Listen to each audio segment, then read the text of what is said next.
भी इंक्रीज होगा outward, flux भी क्या होगा, फ्लक्स इंक्रीज करने से फ्लक्स क्या होगा, चेंज। जैसे चेंज होगा पर सेकंड में क्या आ जाएगा, इंड्यूस ईएमएफ। इंड्यूस ईएमएफ अब सर्किट क्लोज होकर क्या बना देगा, करंट। तो यहाँ करंट आएगा, पिछले वाला करंट कब, जब करंट क्या था, कांस्टेंट। अब करंट, ये करंट से करंट पैदा होगा। तो जब तक मैग्नेट मूव नहीं कर रहा है, फील्ड चेंज नहीं हो रहा है, फील्ड चेंज नहीं होगा तो फ्लक्स चेंज नहीं होगा, फ्लक्स चेंज नहीं होगा तो पोटेंशियल डिफरेंस नहीं आएगा, और चेंज होगा तो पोटेंशियल डिफरेंस आएगा। और ये पोटेंशियल डिफरेंस बिना किसी बैटरी के आ रहा है, इसका मतलब ये इंड्यूस हो रहा है, यहाँ कोई सोर्स है नहीं, ये क्या हो रहा है, इंड्यूस हो रहा है। फ्लक्स इंक्रीज होना भी एक चेंजेस है, फ्लक्स का डिक्रीज होना भी एक चेंजेस है। और लेंस बोले कि उस कॉइल के साथ जो भी चेंजेस होगा, देखो जो भी चेंजेस होगा, वही नहीं बोले कि इंक्रीज डिक्रीज, जो भी चेंजेस होगा उस चेंजेस को। पहला टॉपिक क्या है हम लोग का आज का, मैग्नेटिक फील्ड लाइंस है। हम लोग क्या कंप्लीट करके आ रहे हैं, मैग्नेटिज्म। दो पार्ट में था, एक मैग्नेटिज्म एंड मैटर, एक क्या था, magnetic effect of current. Magnetism और मैग्नेटिक इफेक्ट ऑफ करंट का इफेक्ट तुमको नजर आएगा इस चैप्टर में। करंट टॉपिक है, जिसका मैग्नेटिज्म खराब है उसका इंडक्शन में प्रॉब्लम आता है थोड़ा, लेकिन सिर्फ फील्ड समझने से काम बन जाएगा, सिर्फ फील्ड। उसके बाद बात आता है क्या चीज़ का, एसी का, ऑल्टरनेट करंट। तो एसी का कनेक्शन आ जाएगा इस चैप्टर से, इंडक्शन से, ठीक है। मैग्नेटिज्म कनेक्शन किससे है, इंडक्शन से। इंडक्शन का कनेक्शन किससे, एसी से, ठीक है। तो इसलिए ये चैप्टर तीनों एक दूसरे से जुड़ा हुआ है, अच्छे से समझेंगे। इलेक्ट्रोमैग्नेटिक इंडक्शन के अंदर जो पहला टॉपिक है वो टॉपिक है मैग्नेटिक फील्ड लाइंस। इसके बारे में डिस्कस करने से पहले तो चैप्टर को डिस्कस करते हैं। हम लोग पहले क्या पढ़ते हैं मैग्नेटिज्म में, कि एक वायर में करंट पास करते हैं। क्या पास करते हैं, एक वायर में अगर करंट पास करते हैं तो उसके अराउंड में क्या मूव करता है, मैग्नेटिक फील्ड। तो वहाँ करंट से क्या था, मैग्नेटिक बिहेवियर था। करंट से क्या था, मैग्नेटिक बिहेवियर था। यहाँ उल्टा है, यहाँ मैग्नेटिक बिहेवियर से मैग्नेटिक फील्ड से करंट होगा। पहले ए से बी था तो अब बी से क्या है, पहले करंट था और फील्ड पैदा हो गया था। अब फील्ड आएगा और क्या पैदा होगा, क्या प्रोड्यूस होगा, करंट। इसलिए इसका नाम क्या है, electromagnetic induction. Electromagnetic induction, magnetic induction से इलेक्ट्रिकल इफेक्ट। क्या है, मैग्नेटिक इंडक्शन से इलेक्ट्रिकल इफेक्ट। लेकिन इस चैप्टर को डिटेल में पढ़ने से पहले हम जो चैप्टर स्टार्ट करेंगे पहला, वो होगा मैग्नेटिक फील्ड लाइंस। क्या होता है मैग्नेटिक फील्ड लाइंस, हम लोग पढ़े अच्छे से। मैग्नेटिक लाइंस ऑफ फोर्स को हम लोग क्या बोलते हैं, magnetic field lines. For example कि अगर ये एक मैग्नेट है, क्या ये एक मैग्नेट है, हम इसको मैग्नेट कंसिडर कर ले रहे हैं। और अगर ये मैग्नेट है तो मैग्नेट का दो पोल होता है, एक साउथ और एक नॉर्थ। हम फिलहाल इसको ही दिखा दे रहे हैं, साउथ नॉर्थ हम रेड कलर नहीं दिखा रहे, इसी को ही दिखा दे रहे हैं। तो यहाँ पर अभी ये जो है, ये मान लेते हैं कि नॉर्थ पोल है और ये क्या है, ये साउथ पोल है। और हम सबको पता है कि मैग्नेट से नॉर्थ से लाइन ऑफ फोर्स आउट करता है और कहाँ जाता है, साउथ की तरफ जाता है। मतलब कि नॉर्थ से क्या हो गया, आउट हुआ, और साउथ में क्या हो गया, इन हो गया। और ऐसा एक नहीं, ऐसा बहुत सारा लाइन्स ऑफ फोर्स आउट कर रहा है और साउथ में क्या हो रहा है, इन कर रहा है। तो ऐसा क्राउडेड फील्ड यहाँ पर होगा। अब इस फील्ड के आसपास जो भी आएगा, इस फील्ड के आसपास जो भी आएगा, वो मैग्नेट के फोर्स को या फोर्स पर यूनिट पोल को ये करेगा, फील करेगा। देखो इंटेंसिटी मतलब क्या होता है, बी मतलब क्या, magnetic field intensity. Force per unit pole, B क्या होता है, बी क्या होता है, मैग्नेटिक फील्ड इंटेंसिटी। तो क्या है ये है मैग्नेटिक फील्ड इंटेंसिटी। मतलब force per unit charge, force per unit charge. यहाँ पे चार्ज कौन सा है, मैग्नेटिक चार्ज। मैग्नेटिक चार्ज का दूसरा नाम क्या है, पोल स्ट्रेंथ। क्या नाम है, पोल स्ट्रेंथ। तो मैग्नेटिक फील्ड इंटेंसिटी का मतलब भी फोर्स ही होता है, लेकिन फोर्स क्या होता है, पर यूनिट चार्ज। तो ये जो फील्ड लाइन्स निकल रहा है, इसमें जो भी आएगा पर यूनिट चार्ज पे क्या फील होगा, हर यूनिट चार्ज पे फोर्स फील होगा। इस एग्जाम्पल के तौर पे हम लोग बोलते हैं एक कूलम पे अगर 10 न्यूटन फोर्स है तो 2 कूलम पे कितना होगा, 20 न्यूटन। सिंपल है ना। तो एक कूलम पे जो फोर्स है उसको क्या बोलते हैं, एक कूलम पे जो फोर्स एक्ट करेगा उसी फोर्स का नाम क्या है, एक कूलम पे जो भी फोर्स एक्ट होता है उसी फोर्स का नाम क्या होता है, इंटेंसिटी। तो यहाँ पे कौन सा इंटेंसिटी है, मैग्नेटिक इंटेंसिटी। कैसे इसको डिफाइन करेंगे इसको, force divide by charge, per unit charge. Charge कौन सा, मैग्नेटिक चार्ज। मैग्नेटिक चार्ज का नाम क्या दिया गया है, पोल स्ट्रेंथ। क्या नाम दिया गया है, पोल स्ट्रेंथ। कोई दिक्कत है, शॉर्टकट में मैसे लिख दी पोल स्ट्रेंथ, कोई दिक्कत है नहीं है। तो ये हो गया हम लोगों का क्या, मैग्नेटिक फील्ड इंटेंसिटी का कंसेप्ट। और किससे होता है ये, मैग्नेटिक फील्ड लाइन्स से होता है। किससे होता है, मैग्नेटिक फील्ड लाइन्स से। तो हर एक फील्ड का अपना एक क्या होता है कि इंटेंसिटी होता है, हर एक फील्ड का क्या होता है अपना एक इंटेंसिटी होता है। जब भी तुम यहाँ पे जाओगे तो पर यूनिट चार्ज पे इतना फोर्स फील करोगे, ठीक है, तो हम लोग समझ गए कि मैग्नेटिक फील्ड लाइंस क्या है और वो कहाँ से कहाँ आउट होता है, कैसे इन होता है। तो नॉर्थ से आउट होता है, साउथ में क्या होता है, इन होता है। तो ऐसा बहुत सारा फील्ड लाइंस यहाँ पे प्रेजेंट होगा और ये चीज़ हम इसको दिखा दे रहे हैं। ओके ना, ये हो गया हम लोग का ये टॉपिक मैग्नेटिक फील्ड लाइंस हो गया। अब चलते हैं अगले टॉपिक में। अगला टॉपिक जो है वो क्या होगा, वो हो जाएगा, अच्छा ये माउस से काम नहीं करता है ना, रिमोट से, हाँ मूवेबल तो है ये, ठीक है। आओ, मैग्नेटिक फ्लक्स। अब देखो ये जो लाइंस था, यहाँ पे अगर कोई कुछ रख दे, एक एरिया रख दे, तो लाइंस क्या करे, उस एरिया को पास कर जाएगा। जैसे सपोज कर लो यहाँ पर मैं कॉयल रख दिए, फॉर एग्जांपल यहाँ पे क्या रख दिए हम लोग, एक कॉयल रख दिए, सपोज यहाँ पे एक कॉयल रख दिए, एक कॉयल रख दिए, तो उस कॉयल को क्या करेगा, वो फील्ड पास करेगा। तो जब भी कोई फील्ड लाइंस किसी एरिया को पास करता है तो उसको क्या बोलते हैं, फ्लक्स बोलते हैं। और फ्लक्स को हम डिटेल में पढ़ चुके हैं चैप्टर गॉसेस थ्योरम में। तो अब लोग यहाँ पे देख लेते हैं मैग्नेटिक फ्लक्स क्या हो गया। सपोज कर लेते हैं कि यहाँ पर ये एक कॉयल है, यहाँ पे क्या है, एक कॉयल है, और इस कॉयल से लाइन्स ऑफ फोर्स इसमें से क्या कर रहा है, पास कर रहा है, इसमें से क्या कर रहा है, पास कर रहा है। बी इसका क्या, मैग्नेटिक फील्ड इंटेंसिटी है, और इस कॉयल का एरिया क्या मान लेते हैं, थोड़ा देख इस कॉयल का जो एरिया है इसको ए मान लिए, क्या मान लिए, ए मान लिए। तो अभी इसका जो फ्लक्स होगा यहाँ पर, अभी इस केस में जो इसका फ्लक्स होगा वो फ्लक्स क्या हो जाएगा, मैग्नेटिक फ्लक्स। कैसा फ्लक्स होगा, मैग्नेटिक फ्लक्स, क्योंकि एरिया कौन पास कर रहा, मैग्नेटिक फील्ड पास कर रहा। इलेक्ट्रिक फील्ड पास करते तो क्या बोलते हैं, इलेक्ट्रिक फ्लक्स। तो फ्लक्स होता है जो भी इस एरिया से जो फील्ड पास किया उसको क्या बोलते हैं, फ्लक्स बोलते हैं। तो अभी इस एरिया से कितना फील्ड पास किया, बी, तो फ्लक्स क्या हो गया, ए बी या बी ए, बात क्या है, एक ही, ए बी या बी ए, बात एक ही है। तो बी मैग्नेटिक फील्ड इंटेंसिटी और ए क्या हो गया, एरिया हो गया, ठीक है। सेकेंड केस में हम क्या किए, इसी कॉयल से हम लोग जो मैग्नेटिक फील्ड को था थोड़ा तिरछा कर दिए, सर्टेन एंगल पे कर दिए। जैसे मैग्नेटिक फ्लक्स में हम लोग किए थे, थोड़ा सा ऐसे कर दिए, ऐसे।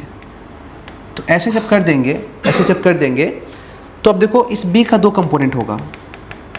अगर मान लिए कि पहले सीधा जा रहा था, अब थोड़ा एंगल बना लिया, कितना एंगल बना लिया, थीटा। तो इस बी का दो कंपोनेंट होगा, एक होगा यहाँ पर इस लाइन में बी कॉस थीटा, और इस लाइन में क्या होगा, बी साइन।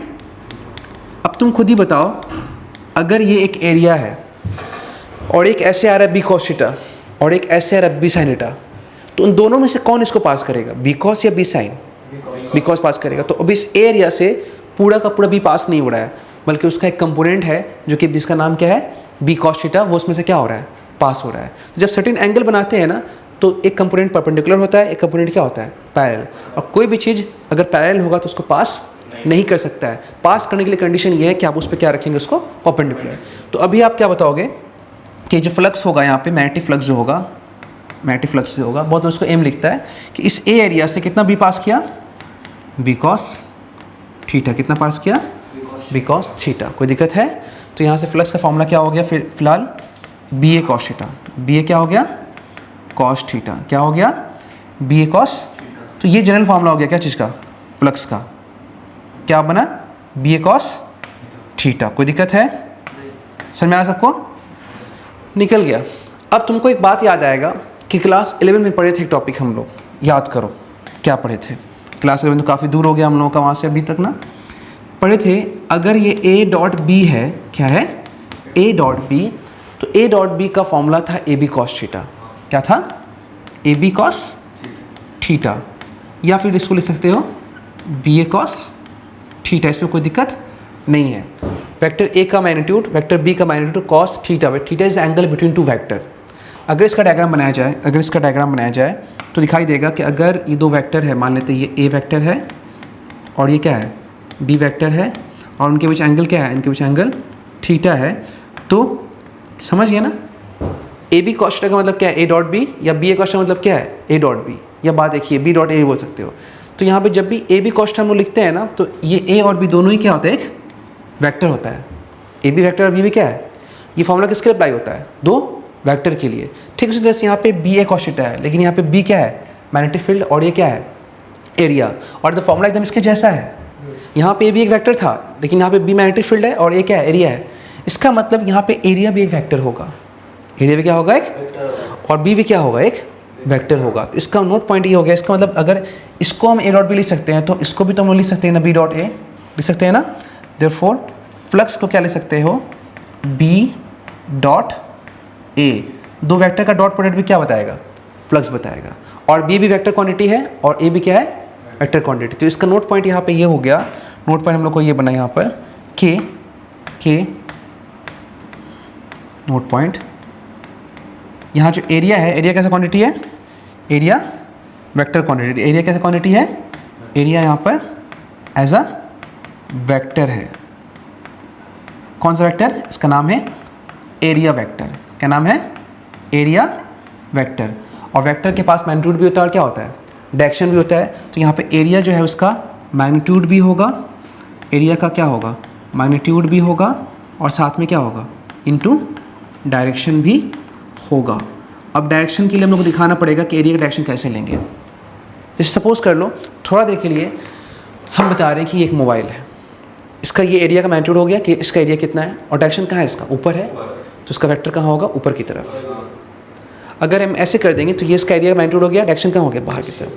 तो एरिया जो वेक्टर होगा वो अपने एरिया के डायरेक्शन को बताता है, तो उसको परपेंडिकुलर होना पड़ेगा, ऐसे नहीं हो सकता है।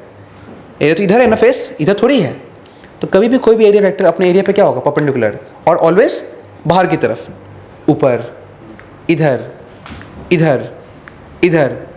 तो एरिया वेक्टर क्या हो गया, एरिया वेक्टर क्या होगा, always perpendicular to the surface and always taken outward. क्या होगा, परपेंडिकुलर टू दी क्या होगा, सरफेस होगा, सरफेस होगा, एंड ऑलवेज क्या होगा, ऑलवेज टेकन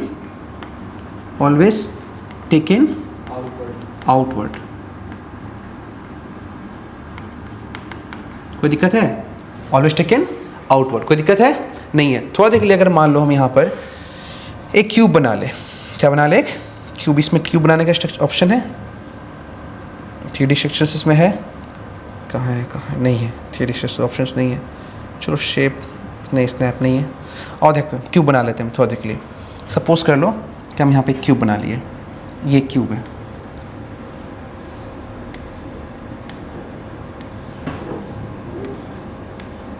ये क्या है, एक क्यूब है। अब बताओ तो किसका एरिया ऊपर, किसका एरिया नीचे। तो ये वाला जो एरिया है, ये वाला, इसका एरिया कहाँ होगा, ऊपर। ये एरिया लेफ्ट साइड, ये एरिया नीचे, ये एरिया दायां, इसका बाहर और इसका पीछे। तो एरिया वेक्टर ऑलवेज टेकन क्या होगा, आउटवर्ड होगा। फ्लक्स समझे क्या होता है। तो यहाँ पे इस चैप्टर में फ्लक्स का इतना डिटेल कंसेप्ट नहीं है, सिर्फ सिंपल किसी भी एरिया से अगर कोई फील्ड पास करेगा तो उसको क्या बोलेंगे, फ्लक्स बोलेंगे। क्या बोलेंगे उसको, फ्लक्स बोलेंगे। किसी भी एरिया से कोई भी फील्ड पास करेगा तो फ्लक्स होगा, simply B A cos theta. B vector देखो, ए वेक्टर देखो, दोनों का वैल्यू डाल दो और उनके बीच जो भी एंगल दिया है डाल दो। यहाँ पे मैक्सिमम केस में 0 डिग्री ही यूज़ होगा, ज़्यादातर केसेस में क्या होगा, 0 डिग्री ही यूज़ होगा। क्लियर है। अच्छा, अब आते हैं अपने नेक्स्ट टॉपिक पे। नेक्स्ट टॉपिक क्या है, और यही मेन टॉपिक है। मान के चलिए चैप्टर यहीं से स्टार्ट हुआ। चैप्टर का नाम क्या है, इलेक्ट्रोमैग्नेटिक इंडक्शन। अब दिखना स्टार्ट होगा। दो चीज़ देखिए, एक एरिया और एक फील्ड। अगर फील्ड एरिया को पास किया तो क्या बन गया, फ्लक्स बन गया। गुड। फील्ड पास नहीं करेगा तो फ्लक्स नहीं बनेगा, इसके लिए फील्ड का पास करना ज़रूरी है। तो फ्राइडेज क्या किए, फ्राइडेज क्या किए कि वो एक एक्सपेरिमेंट किए। वो बिना बैटरी के करंट प्रोड्यूस करने का कोशिश करना, बिना बैटरी के क्या प्रोड्यूस करना चाहे, करंट। कि भाई मेरे पास बैटरी नहीं है लेकिन हम करंट प्रोड्यूस करेंगे। देखो पॉकेट में पैसा नहीं लेकिन सपना बड़ा बड़ा, वो ये हिसाब हो गया। बैटरी नहीं है लेकिन करंट प्रोड्यूस करना है। अब उसके लिए पूरा दिमाग लगाया कैसे बिना बैटरी के भी करंट प्रोड्यूस किया जा सकता है। तो उसके लिए क्या किए, वो एक कॉइल ले लिए। क्या लिए, एक कॉइल ले लिए। फॉर एग्जांपल हम यहाँ पे एक कॉइल बनाते हैं, ये कॉइल बनाते हैं। सपोज एक कॉइल ले लिए, ठीक है। और कॉइल लेने के बाद, एक मिनट, कॉइल लेने के बाद उस कॉइल में पास किए किसको, फील्ड को। पहले कॉइल लगा हुआ है और कॉइल लगाने के बाद ना यहाँ पे छोटा सा एमीटर लगा दिए। क्या लगा दिए, छोटा सा एमीटर। अब एमीटर क्या होता है भाई, एमीटर एक डिवाइस होता है जिसका काम क्या है, करंट को रीड करना। वहाँ पे लगा दिए, क्या लगा दिए वहाँ बताओ तो, एमीटर लगा दिए। जैसे ही करंट इसमें आएगा एमीटर क्या करेगा, डिफ्लेक्ट करेगा। एमीटर में कांटा लगा होता है, पॉइंटर। अगर डिफ्लेक्ट किया तो पता चल जाएगा करंट आ रहा है, नहीं किया तो करंट लगा दिए। तो पहले देख रहे हैं कि एमीटर के अंदर कोई डिफ्लेक्शन नहीं है, 0 डिफ्लेक्शन है। क्या देखे वो, जीरो डिफ्लेक्शन है। उसके बाद वो एक मैग्नेट लेकर के आए, क्या लेकर के आए बोलो, एक मैग्नेट लेके आए, क्या लेके आए, एक मैग्नेट लेकर के आए। मैग्नेट का एक पोल क्या होगा नॉर्थ और एक पोल क्या हो जाएगा साउथ। तो ऐसा मैग्नेट को वो लेकर के आए और ला करके उसके पास पहले रखे, उसको अप्रोच नहीं किया, पहले नॉर्मल लेकर के आए। अभी अप्रोच कुछ नहीं, ना नॉर्थ को पास लाए ना साउथ को पास लाए, सीधे रखे। अभी तक कोई मूवमेंट नहीं है जब तक मैग्नेट में, तब तक कोई इसमें करंट का डिफ्लेक्शन नहीं। लेकिन जैसे ही वो क्या किए कि इस मैग्नेट को इसकी तरफ मूव कराए, क्या कराए, इसकी तरफ मूव कराए, तो मूव कराते क्या देखे कि इसमें एमीटर के अंदर एक डिफ्लेक्शन हो गया। एमीटर में क्या हो गया, एक डिफ्लेक्शन हो गया। जैसे ही मूव कराया तो क्या देखा, एमीटर में एक डिफ्लेक्शन हो गया। जैसे डिफ्लेक्शन हुआ तो फिर रुक गए, फिर डिफ्लेक्शन खत्म हो गया। फिर मैग्नेट को पीछे ले गए तो फिर डिफ्लेक्शन हुआ, फिर पास लाए, फिर डिफ्लेक्शन हुआ। तो जब जब मैग्नेट को मूव कर रहे हैं कॉइल की तरफ, चाहे वो टुवर्ड्स या अवे, ये मैटर नहीं कर रहा, आइदर टुवर्ड्स और अवे, दिख रहे हैं इसके अंदर एमीटर में क्या हो रहा है, डिफ्लेक्शन। और ये हर एक बच्चा जानता है, हर एक साइंटिस्ट जानता है, हर एक लोग जानता है कि एमीटर का काम क्या है, करंट रेट करना। अगर उसमें करंट आएगा तो ही डिफ्लेक्शन होगा, और डिफ्लेक्शन अगर हो रहा है तो उसका मतलब क्या है, उसमें करंट आ रहा है, करंट इसमें क्या हो रहा है, आ रहा है। क्लियर है, कोई दिक्कत नहीं है। तो अब इस बात को समझो कि इस चीज़ को वो क्या किए, फिलहाल एक्सपेरिमेंट किए और एक कंक्लूजन निकाले। क्या निकाले, देखो फ्राइडेज लॉ के अंदर पहला पॉइंट लिखे हैं, कुछ बुक्स में इसको फर्स्ट लॉ लिखा होता है, इसको सेकंड लॉ लिखा होता है। कुछ बुक्स में पॉइंट 1 को फर्स्ट लॉ, पॉइंट 2 को सेकंड लॉ एक्सप्रेस करता है। ये इसमें कोई प्रॉब्लम नहीं, आप लिख सकते फर्स्ट लॉ सेकंड लॉ। क्या बोल रहे हैं, any change in the magnetic field, any change in magnetic field of a coil of wire will cause an EMF to be induced in the coil. Any change in the magnetic field of a coil, वो magnetic field जो coil से क्या कर रहा है, पास कर रहा है। क्योंकि आपको पता है नॉर्थ से मैग्नेटिक फील्ड क्या करेगा, आउट करेगा, और साउथ में क्या करेगा, इन करेगा। तो ऐसे यहाँ बहुत सारा क्या होगा, मैग्नेटिक फील्ड होगा ना, जो निकल कहाँ जाता होगा, साउथ की तरफ जाता होगा। और ये साउथ में जाने से पहले क्या कर रहा है, वो कॉइल को पास कर रहा है। कॉइल क्या कर रहा है, पास कर रहा है। कॉइल क्या कर रहा है, पास कर रहा है। अब ये मैग्नेटिक फील्ड जो इस कॉइल को पास किया, वहां पे क्या बनाएगा, फ्लक्स। क्या बनाएगा, फ्लक्स। अब अगर ये कॉइल पास आएगा या मैग्नेट पास आएगा तो मैग्नेटिक फील्ड क्या होगा, स्ट्रांग होगा। मैग्नेट दूर जाएगा तो फील्ड क्या होगा, वीक होगा। तो जब पास आएगा तो फील्ड बढ़ेगा, स्ट्रांगर फील्ड होगा, दूर जाएगा तो फील्ड घटेगा, वीक फील्ड होगा। तो इन सब का इंपैक्ट किससे पड़ने वाला है, फ्लक्स पे। क्योंकि फ्लक्स क्या होता है, बी cos थीटा। बी ज़्यादा होगा तो भी फ्लक्स क्या होगा, ज़्यादा होगा। एरिया बड़ा होगा तो भी फ्लक्स क्या होगा। क्योंकि अभी लोग पिछले टॉपिक पढ़े ना, क्या पढ़े हम लोग क्या, कि flux is equal to B cos theta, flux is equal to B cos theta. तुम फ्लक्स को कैसे चेंज कर सकते हो, फ्लक्स को चेंज करने का कई ऑप्शन है। आप बी चेंज कर लो तो ये फ्लक्स चेंज हो जाएगा, ए चेंज कर लो तो ये फ्लक्स क्या हो जाएगा, चेंज हो जाएगा। थीटा चेंज करो तो ये फ्लक्स क्या हो जाएगा। तो फ्राइडेज लॉ जो पहला लॉ के अंदर बोल रहे हैं कि फील्ड चेंज करने से, तो फील्ड में मतलब क्या, फ्लक्स। तो जो फ्लक्स कॉइल से जुड़ा हुआ है, जो लिंक्ड फ्लक्स है, उस फ्लक्स में बार बार जब भी बदलाव आ रहा है, लेकिन वो एक्सपेरिमेंट जब कर रहे थे तो वो बदलाव बी में दिख रहा था मेनली, है ना। लेकिन बी का बदलाव क्या बदलाव करेगा, कॉइल के फ्लक्स को। क्या बदलाव करेगा, कॉइल के फ्लक्स को। तो जब जब वो मैग्नेटिक फील्ड बदल रहा है तब तक कॉइल का फ्लक्स बदल रहा है, और फ्लक्स के बदलते ही इसमें क्या आ रहा है, एमीटर में डिफ्लेक्शन आ रहा है। क्लियर सबको, कोई दिक्कत नहीं है। तो कॉइल के अंदर डिफ्लेक्शन होने का मतलब कि एमीटर में करंट आ रहा है। एमीटर में करंट तभी आ रहा है जब कॉइल मैग्नेट मूव कर रहा है। मैग्नेट मूव करने का मतलब होता है कि फील्ड स्ट्रांग हो रहा है उसकी तरफ आने से, और दूर हो रहा है उसके दूर हटने से, ठीक है ना। तो फील्ड वीक हो जाएगा, तो इससे फ्लक्स क्या बढ़ रहा और घट रहा।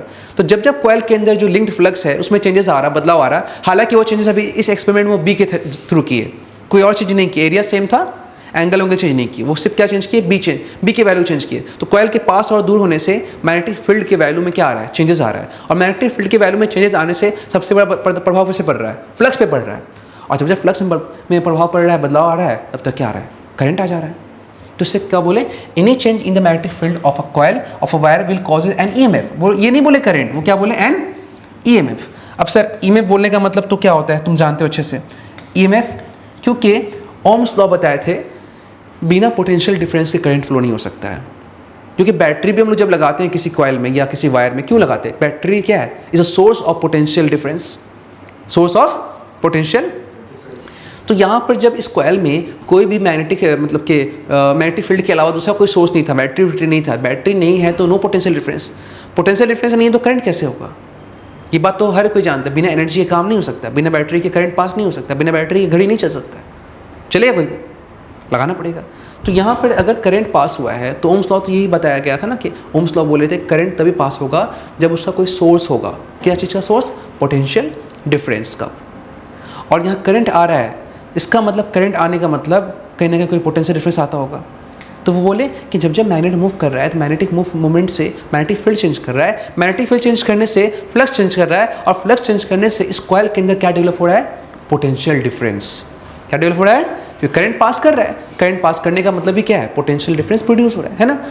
तो जब तक मैग्नेट मूव नहीं कर रहा है, फील्ड चेंज नहीं हो रहा है, फील्ड चेंज नहीं होगा तो फ्लक्स चेंज नहीं होगा, फ्लक्स चेंज नहीं होगा तो पोटेंशियल डिफरेंस नहीं आएगा, और चेंज होगा तो पोटेंशियल डिफरेंस आएगा। और ये पोटेंशियल डिफरेंस बिना किसी बैटरी के आ रहा है, इसका मतलब ये इंड्यूस हो रहा है। यहाँ कोई सोर्स है नहीं, ये क्या हो रहा है? इंड्यूस हो जा रहा है। और उस इंड्यूस ईएमएफ का, पोटेंशियल का नाम क्या दिया गया? बताओ। Electromagnetic induce EMF. इसका नाम क्या दिया गया? इंड्यूस ईएमएफ है, उसी का नाम इंड्यूस ईएमएफ है। ठीक है, तो ये इलेक्ट्रोमैग्नेटिक इंडक्शन से क्या हो रहा है? ईएमएफ इंड्यूस हो रहा है, और इस इंड्यूस ईएमएफ के थ्रू फिर क्या पास कर रहा है? उस कॉइल के अंदर में करंट पास कर रहा है। तो वो ये नहीं बोले कि मेरा उसमें करंट इंड्यूस हो गया, वो सीधा बोले कि पोटेंशियल इंड्यूस हो रहा है, पोटेंशियल डिफरेंस इंड्यूस हो रहा है, और वो पोटेंशियल डिफरेंस क्या कर रहा है? उसमें करंट पास कर रहा है। क्या पास कर रहा है? कोई दिक्कत है? तो यहाँ पे बात समझ में आया सबको अच्छे से कि ये क्या चीज़ है। तो इसको समझ में आना चाहिए कि यहाँ पे जो जिस ईएमएफ का बात कर रहा है उसको क्या नाम दिया गया है? Induce EMF. क्या नाम दिया गया है? Induce EMF. क्लियर? वो आ गया हो। To be induce in the coil, second वो क्या बताया? The induce EMF in the coil is equal to the rate of change of flux linked. फिर उसको बताया कि वो इंड्यूस ईएमएफ तो हो रहा है, वैल्यू कैसे निकालेंगे? उसके लिए वो दूसरा लॉ दिया। कुछ जगह पर तीसरा लॉ भी दिखाता है, लेकिन वो हम यहाँ पे लिखे नहीं, लेकिन हम बोल दे रहे हैं जब जब फ्लक्स चेंज हो रहा है तभी क्या हो रहा है? इंड्यूस हो रहा है ईएमएफ, तभी करंट आ रहा है। रोक दो कॉइल को, मैग्नेट को रोक दो, तो बी क्या हो जाएगा? कांस्टेंट, ना बढ़ेगा ना, तो फ्लक्स भी क्या हो जाएगा? कांस्टेंट, ना बढ़ेगा ना। फ्लक्स में चेंजेस होने से क्या आ रहा है? इसमें इंड्यूस ईएमएफ आ रहा है। No change in flux, no induce. बात समझ रहे ना? तो इस चीज़ को थोड़ा सा हम यहाँ पे एक्सप्लेन करते हैं, अच्छे से समझोगे बात को अच्छे से कि यहाँ पर हम क्या करने वाले हैं। ये हो गया, एक कॉइल ले लेते हैं पहले हम। सपोज़ कि ये कॉइल है और इस कॉइल का हम कलर वाइट दिखा दे रहे हैं। चलो एक कॉइल ले लिए। अब इस कॉइल में जो फ्लक्स पास करेगा वो यहाँ पे मैग्नेटिक फील्ड, हम थोड़ा ऐसे दिखा दे रहे हैं मैग्नेटिक फील्ड को। जस्ट वेट, मैग्नेटिक फील्ड को हम ऐसे दिखा दे रहे हैं। मैग्नेटिक फील्ड क्या कर रहा है? इसको पास कर रहा है। ठीक है, मैग्नेटिक फील्ड हम जैसे ऐसे दिखा दे रहे हैं, इससे स्ट्रेट तो नहीं होता है, लेकिन हम जस्ट दिखा दे रहे हैं। और ये क्यों आया? Because of magnet. जो मैग्नेट इसके आसपास क्या कर रहा है? मूव कर रहा है। पहले कैसे मूव कर रहा? Towards the coil. और यहाँ पे क्या है? ये है नॉर्थ, और ये क्या है? ये है साउथ। पास लेके गए, तो पास लेके जाने से सर क्या होगा? पास लेके जाने से क्या होगा? तुम ही बताओ क्या होगा पास लेके जाने से? क्या इंक्रीज होगा? बी या ए? क्या इंक्रीज होगा? पास लेके जाएंगे जब अप्रोच करोगे, वेन, टॉपिक का नाम क्या पहले क्या है? वेन मैग्नेट क्या कर रहे हो? अप्रोच कर रहे हो। क्या कर रहे हो? अप्रोच कर रहे हो। ठीक है ना? पॉइंट 1, अप्रोच कर रहे हो। तो मैग्नेट अप्रोच करने से मैग्नेटिक फील्ड क्या होगा? इंक्रीज होगा। मैग्नेटिक फील्ड इंक्रीज करने से फ्लक्स क्या हो जाएगा? इंक्रीज हो जाएगा। फ्लक्स से इंक्रीज करे या डिक्रीज करे? चेंज हुआ ना, तो यहाँ पे फ्लक्स क्या होगा? चेंज होगा। अगर d5 लिखेंगे तो छोटा चेंज, del5 लिखेंगे तो बड़ा चेंज। तो ये चेंजेस होगा कि नहीं होगा? वो नॉन जीरो होगा, मतलब चेंजेस होगा। चेंजेस क्योंकि 5 बड़ा है तो फ्लक्स का चेंजेस होगा। इस छोटे से फ्लक्स को चेंज होने में कुछ समय लगा होगा ना, तो मान लेते हैं क्या समय लगा? dt सेकेंड लगा। क्या लगा? dt सेकेंड लगा। तो तुम बोल सकते हो dt सेकेंड में कितना फ्लक्स चेंज किया? d5। तो 1 सेकेंड में कितना चेंज करेगा? d5/dt। तो यहाँ पे रेट ऑफ चेंज फ्लक्स क्या हो गया? Rate of change of flux, rate of change of flux क्या हो गया? हो गया d5/dt। d5/dt rate of change of flux change in 1 second, flux change in 1 second. और फ्राइडेस क्या बोले कि जब जब ये बी चेंज होगा, चाहे वो इंक्रीज हो या डिक्रीज हो, तो फ्लक्स चेंज होगा, मतलब फ्लक्स बढ़ेगा या घटेगा। जैसे सपोज कर लो, इसमें हम दूसरा एक्सपेरिमेंट दिखा दे रहे हैं, दूसरा वाला यहाँ पे दिखा रहे हैं। सपोज वापस ये कॉइल है, इसी को हम कॉपी कर लेते हैं कॉइल को। रुको 1 मिनट, ये हुआ क्लोन। चलो ये हो गया। मैग्नेटिक फील्ड इसमें से हम पास करते हैं। ये मैग्नेटिक फील्ड इसमें है, ये मैग्नेटिक फील्ड बी है, और ये रहा मैग्नेट, ये रहा मैग्नेट। लेकिन अब बेचारा मैग्नेट को पास लाने की बजाय आप कहाँ ले जा रहे हो, दूर ले जा रहे हो। जैसे मैग्नेट को आप दूर ले जाओगे, दूर जाने से ये फील्ड क्या हो जाएगा, वीक होगा। तो through given coil magnetic field क्या हो जाएगा, डिक्रीज। ये कब हो रहा है, वेन क्या कर रहे हैं, वेन मैग्नेट सेपरेट कर रहे हैं। क्या कर रहे हैं, अप्रोच नहीं कर रहे हैं, अप्रोच नहीं कर, क्या कर रहे हैं उसको सेपरेट। मैग्नेट क्या कर रहे हैं, उसको सेपरेट कर रहे हैं, उससे दूर ले जा रहे हैं। ठीक है, या तो मूव अवे भी बोल सकते हो, कोई दिक्कत नहीं है। तो फील्ड क्या हो जाएगा बच्चा, फील्ड इसमें डिक्रीज होगा। फील्ड डिक्रीज होगा तो फ्लक्स भी क्या हो जाएगा, डिक्रीज हो जाएगा। अब देखो फ्लक्स डिक्रीज हो या इंक्रीज हो, डिक्रीज होना भी चेंजेस कहलाता है और इंक्रीज होना भी क्या कहलाता है, चेंजेस कहलाता है। तो यहाँ फ्लक्स चेंज होगा, चेंज होगा, हाँ चेंज होगा, वो जीरो नहीं होगा। अब जो ही फ्लक्स चेंज हुआ होगा, अगर बहुत छोटा सा चेंजेस हुआ फ्लक्स, तो समय भी क्या लगा होगा, बहुत कम लगा होगा। मैंने मान लिया टाइम कितना लगा इसमें dt लगा। तो dt सेकेंड में कितना फ्लक्स चेंज हुआ, d5। एक सेकेंड में क्या चेंज होगा, d5/dt। तो अगेन यहाँ पर rate of change of flux क्या हो जाएगा, रेट ऑफ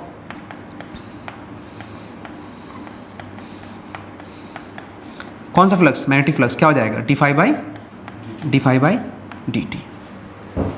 ये रेट निकला। फैराडेस फर्स्ट लॉ में बताया कि जब जब कॉइल मूवमेंट कर रहा है तो फ्लक्स चेंज हो रहा है। फ्लक्स जैसे ही चेंज हो रहा है तो क्या हो रहा है, उसके अंदर इंड्यूस ईएमएफ।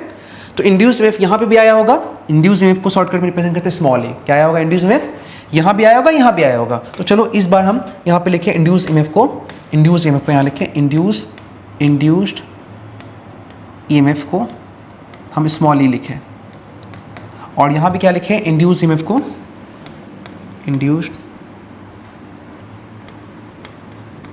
ईएमएफ को क्या लिखे, स्मॉल ई। ये तो आया दोनों केस में क्योंकि चेंजेस हुआ है। कितना आया, वो बोले कि ये induce EMF rate of change of flux पे डिपेंड करेगा। जितना तुम चेंज करो, तब चेंज करने से ही आ रहा ना, पर सेकंड जितना ज़्यादा कॉइल को मूवमेंट कराओगे, चेंज उतना क्या होगा, कॉइल को रोक दोगे तो चेंज ही नहीं होगा, इंड्यूस ईएमएफ नहीं आएगा। जब कॉइल को रोक दे रहे थे पिछले एक्सपेरिमेंट में तो करंट इसमें नहीं आ रहा था क्योंकि चेंज नहीं हो रहा था पर सेकंड। जब पर सेकंड ज़्यादा चेंज करेंगे तो करंट इसमें क्या है, उतना ज़्यादा आएगा। करंट ज़्यादा आने का मतलब कि पोटेंशियल डिफरेंस भी क्या है, स्ट्रॉन्गर है ना। क्योंकि करंट को पैदा करने वाला कौन है, कौन प्रोड्यूस करता है, potential difference. No current no potential difference. अगर पोटेंशियल डिफरेंस बढ़ेगा तो करंट भी क्या होगा, है ना। तो यहाँ पे हमने इस बात को समझ गए हैं। इसीलिए इंड्यूस ईएमएफ का फॉर्मूला क्या लिखे, वो एग्जैक्टली d5/dt। बाद में आपको बताएंगे कि यहाँ पे एक माइनस साइन आया है और माइनस साइन क्यों आया है, उसका रीजन हम एक्सप्लेन करेंगे। लेकिन फिलहाल इतना समझ में आ गया है कि इंड्यूस ईएमएफ का फॉर्मूला क्या हो गया, d5/dt। इसमें किसी को दिक्कत है, कोई दिक्कत किसी को, चलो तुम निकल गया मेरा इंड्यूस ईएमएफ का फॉर्मूला। वहाँ पे हम बॉक्सिंग नहीं करें क्योंकि तुम कर भी सकते हो। चलो इसको बॉक्सिंग कर दो, इंड्यूस ईएमएफ d5/dt, कोई दिक्कत नहीं, आ जाओ, क्लियर, निकल गया। इंड्यूस हम लोग निकालना सक्सेसफुल हो गए, समझ के मैटर क्या है नहीं है। अब एक कंक्लूजन में बैठ गया कि इंड्यूस ईएमएफ को होने के लिए पहला पॉइंट है कि must be rate of change of flux, पर सेकेंड का फ्लक्स होना चाहिए चेंजेस, नहीं तो नहीं होगा। चाहे इंक्रीज से हो या डिक्रीज से, चेंजेस होना चाहिए। कोई दिक्कत है नहीं है। अब अगर किसी कॉइल में एक सेकेंड में फ्लक्स ज़्यादा चेंज हुआ है तो उसका इंड्यूस में भी क्या होगा, ज़्यादा होगा। किसी कॉइल में अगर एक सेकेंड में फ्लक्स कम चेंज हुआ है तो इंड्यूस में भी क्या होगा, कम होगा। क्लियर है। अब मेरे एक बात बताओ, हम इसको तो निकाल ली कि इंड्यूस में d5/dt हो गया, लेकिन क्या हर बार मैग्नेट को मूव करना है कॉइल की तरफ, आंसर नो। फील्ड बढ़ना चाहिए। मैग्नेट भी मूव कर सकता है, मैग्नेट मूव नहीं कर रहा तो क्या कर सकता है, कॉइल भी मूव कर सकता है। तो मूवमेंट ऐसा एक्सपेरिमेंट में अगर दिखा रहा है ज़्यादातर केसेस में कि मैग्नेट मूव कर रहा है, ठीक है, लेकिन कॉइल भी मूव। तो पहला नोट पॉइंट क्या रखिए, पहला क्या, मैग्नेट मूव कर सकता है, ठीक है। मैग्नेट अगर नहीं है तो चाहो तो कॉइल भी मूव, मैग्नेट मूव कर सकता है।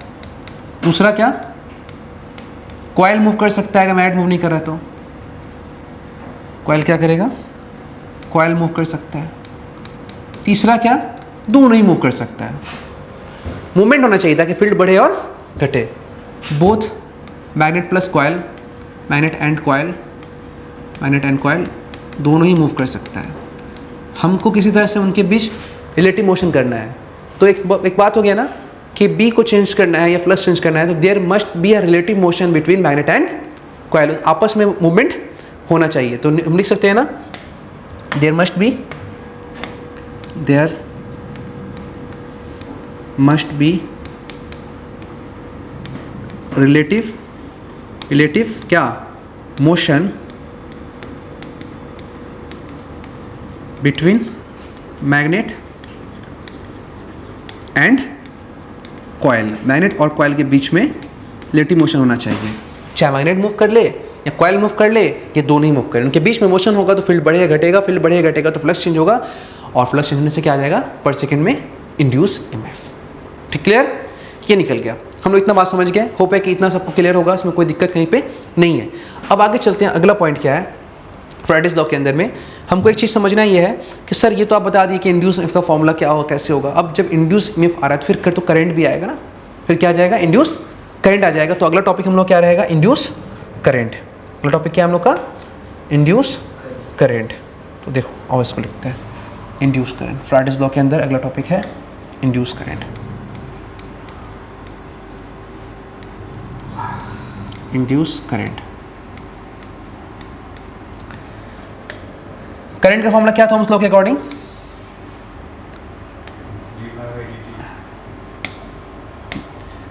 करंट का फॉर्मूला था V by R, I equal to V by R था ना। तो हम लोग क्या लिखेंगे इंड्यूस ईएमएफ से क्या आया इंड्यूस करंट आएगा। इंड्यूस करंट क्या लिखेंगे इंड्यूस करंट I, लेकिन कैसा इंड्यूस है तो उसमें क्या लिख दिए डी मतलब कि इंड्यूस। ठीक है, बहुत लोग ई लिख देता है, बहुत लोग आई के अंदर आई लिख देता है, अच्छा नहीं लगता है आई इंड्यूस।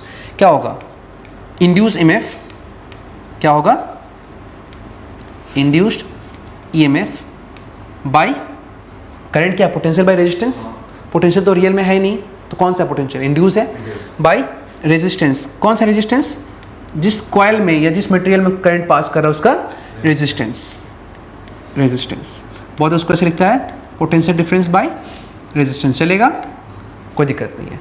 तो फिलहाल अभी जो इंड्यूस करंट आया है वो इंड्यूस करंट कैसे आया इंड्यूस ईएमएफ से, और इंड्यूस ईएमएफ का फॉर्मूला क्या है D phi by D T, और नीचे में क्या आएगा by one by R, one by, तो ये आ गया डी फाई डी टी क्या हो गया इंड्यूस ईएमएफ बाई क्या कर दिया आर, तो ये क्या निकल गया मेरा, हम लोग फाइंड कर लिए इंड्यूस करंट का फॉर्मूला। इंड्यूस करंट का फॉर्मूला कोई दिक्कत है D phi by D T into one by R, निकल गया टॉपिक इंड्यूस करंट। अभी सबके आगे माइनस लगने वाला है जो कि आगे बताने वाले हैं हम लेंस लॉ में वो कैसे माइनस आया। ठीक है, वो माइनस कैसे आया वो डिटेल बात करेंगे, लेकिन फिलहाल अभी इतना ही पे, अभी माइनस कम बात अभी नहीं कर रहे, सिर्फ वैल्यू। अब बात आता है इंड्यूस करंट। भाई बिना चार्ज फ्लो हुए क्या इंड्यूस करंट हो सकता है? अगर करंट इंड्यूस हुआ है तो चार्ज फ्लो हुआ होगा, और अगर चार्ज फ्लो हुआ होगा तो फिर कितना चार्ज इंड्यूस हुआ है वही फाइंड करना पड़ेगा ना कि चार्ज कितना इंड्यूस कर रहा है हम लोग को। तो अगला टॉपिक हम क्या देखेंगे इंड्यूस चार्ज क्या है, इंड्यूस चार्ज। तो देखो यहाँ पे हम क्या लिख रहे हैं इंड्यूस्ड चार्ज लिख दिए। ठीक है, कैसे निकालोगे बता सकता है इंड्यूस चार्ज कैसे निकालेंगे? किसी के दिमाग में आइडिया है? सोचो थोड़ा सा।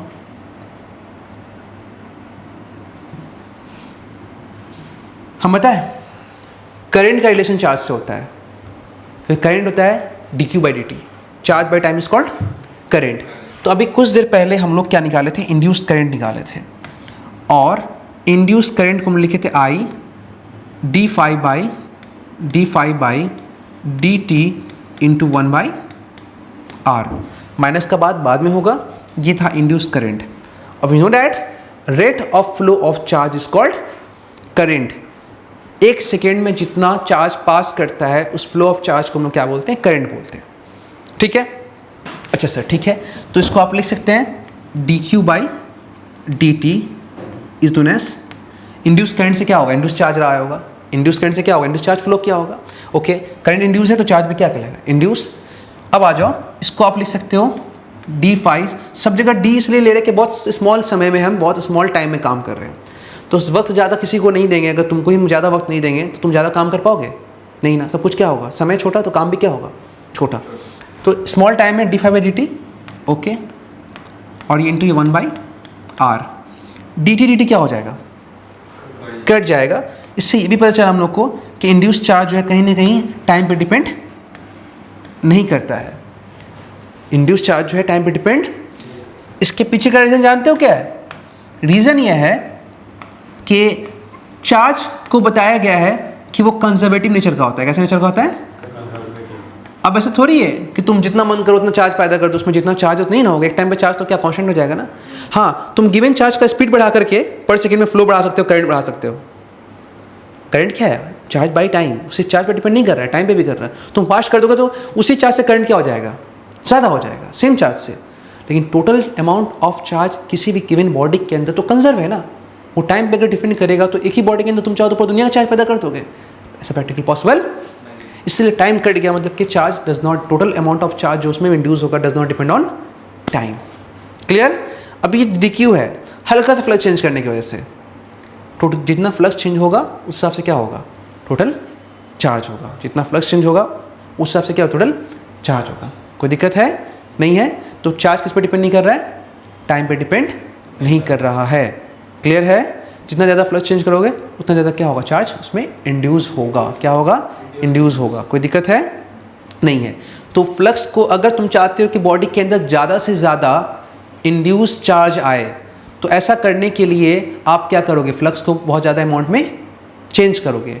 एंड यहाँ पर आपको चार्ज डिपेंड कर रहा है चेंज ऑफ फ्लक्स पे, not on rate of change of flux पे। एक सेकेंड में कितना फ्लक्स हुआ इस बात से मतलब उसको टोटल फ्लक्स कितना चेंज हुआ है। टोटल फ्लक्स जितना ज़्यादा चेंज होगा इंड्यूस चार्ज उतना ही। तो अगर तुमको टोटल निकालना है तो तुम इंटीग्रेट भी तो कर सकते हो ना।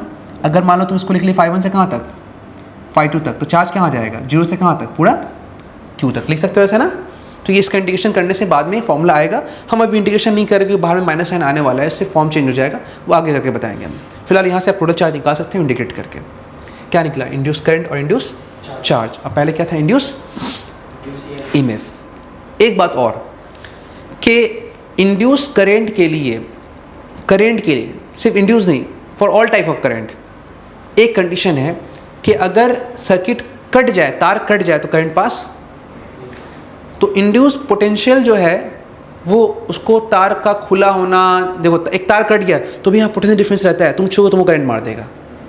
पोटेंशियल डिफरेंस वहाँ पे, तो खुले हुए तार में पोटेंशियल डिफरेंस हो सकता है लेकिन करंट, तो इसीलिए इंड्यूस ईएमएफ के लिए कोई क्लोज सर्किट का रिक्वायरमेंट, हल्का सा तार कटा हुआ भी रहेगा ना तो इंड्यूस ईएमएफ हो जाएगा। लेकिन अगर इंड्यूस करंट चाहिए आपको तो कॉइल पूरा क्या होना चाहिए? पूरी तरह से क्लोज होना चाहिए। किसी भी एक जगह पे अगर कट जाएगा ना तो फिर वहाँ पे करंट नहीं पास कर सकता है।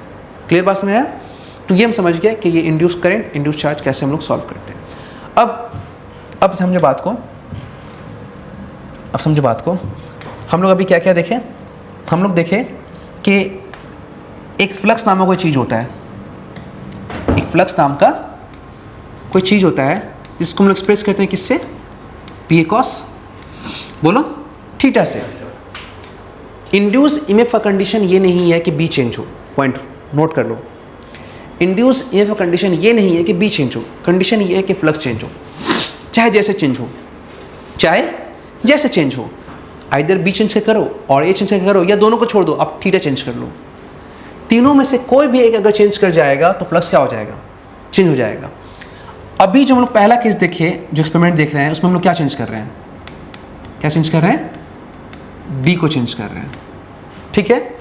अगर कोई बंदा चाहे दूसरे केस में बी को चेंज ना कर करके वो एरिया क्या कर ले? चेंज कर ले। दूसरा कोई बच्चा वो बोले कि हम दोनों को छोड़ दिए, तीसरे केस में वो क्या कर लिया? वो थीटा को क्या कर लिया? चेंज कर लिया। थीटा क्या कर लिया? चेंज कर लिया। करंट होने के लिए अब शर्त यह है कि पोटेंशियल डिफरेंस चाहिए। अब पोटेंशियल डिफरेंस बैटरी से नहीं मिल रहा है तो इंड्यूस पोटेंशियल से भी काम चल जाएगा। और इंड्यूस पोटेंशियल के लिए फैराडेज लॉ क्या बताया कि इंड्यूस पोटेंशियल बस एकमात्र बात पे डिपेंड करता है और वो है फ्लक्स के अंदर होने वाला चेंज पर सेकेंड, है ना? चेंज पर सेकेंड, चाहे वो बी वाला केस हो या एरिया वाला केस हो या फिर थीटा वाला, बस फ्लक्स को चेंज करो। तो यहाँ पे भी फॉर्मूला क्या लिखे होंगे? E = 5 में क्या करना है? फ्लक्स में चेंज, चाहे कुछ भी करो फ्लक्स में चेंज करना पड़ेगा। आप थीटा चेंज करो या जैसे करो फ्लक्स में चेंज करना पड़ेगा। तो क्या हो जाएगा? Induce EMF. कोई दिक्कत है?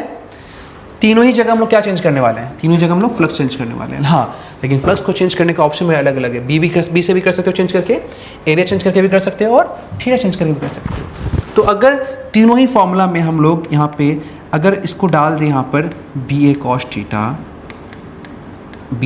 थीटा बाई डी टी, देखो ज़्यादातर केसेस में थीटा क्या लेते हैं हम लोग, 0 डिग्री ज़्यादातर केसेस में, लेकिन चलो फिलहाल थीटा रख दिए।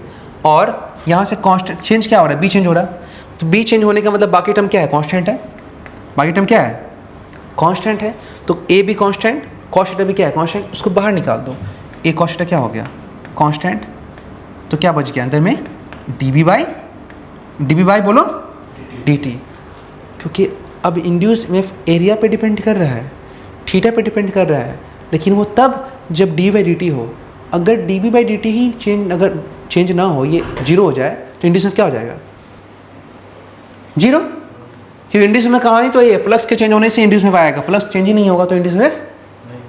तो इंड्यूस इएमएफ यहाँ पे जो भी पैदा होगा, जो भी इंड्यूस होगा, समझोगे बात को, ये हम बी को चेंज ही नहीं कर रहे हैं, एरिया भी कांस्टेंट, एंगल भी कांस्टेंट, अभी वैसे रखा हुआ है, ना आगे ना पीछे, ना बढ़ा ना घट रहा। फ्लक्स होगा, सॉरी फ्लक्स तो होगा, इंड्यूस इएमएफ होगा, इंड्यूस इएमएफ। तो अगर इस केस में इफ अगर बी भी क्या हो जाए, इफ बी भी बेचारा क्या हो जाए, कांस्टेंट हो जाए, तो D B by D T क्या आ जाएगा। हाँ वो सेटिंग क्या हुआ है, क्योंकि हमको स्पेस चाहिए ना। अगर बी अगर कांस्टेंट हो जाएगा तो डी बाई डी टी क्या आ जाएगा, 0। तो फ्लक्स इंड्यूस में भी क्या आ जाएगा, 0। तो जब डी बाई डी टी को 0 कर देंगे हम लोग, वो कब होगा, जब बी क्या हो जाएगा, जब बी कांस्टेंट, मतलब चेंज नहीं कर रहा है। तो कांस्टेंट होगा तो डी बाई डी टी क्या आ जाएगा, डी बाई डी टी 0। तो फिर इंड्यूस में भी क्या आ जाएगा, 0। लेकिन फ्लक्स 0 नहीं आएगा, फ्लक्स को चेंज से मतलब ही नहीं, फ्लक्स तो किस पे डिपेंड करता है, बी पे, है ना। तो बी है, फ्लक्स रहेगा लेकिन इंड्यूस में नहीं रहेगा।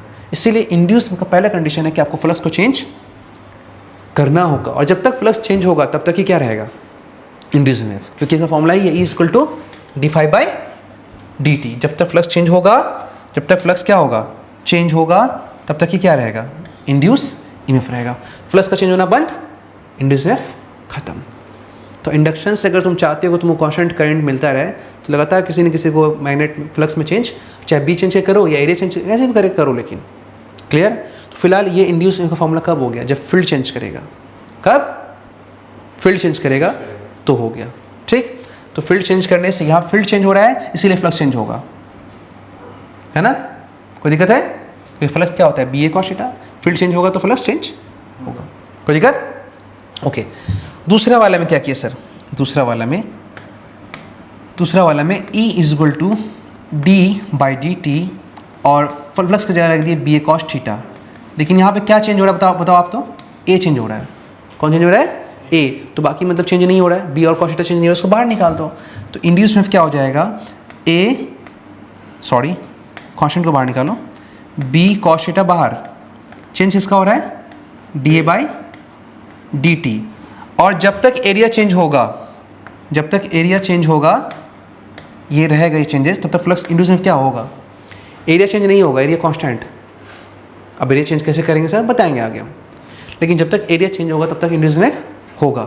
एरिया चेंज नहीं होगा, 0 हो जाएगा। अगर ये भी क्या हो जाएगा, ये भी हो जाएगा 0।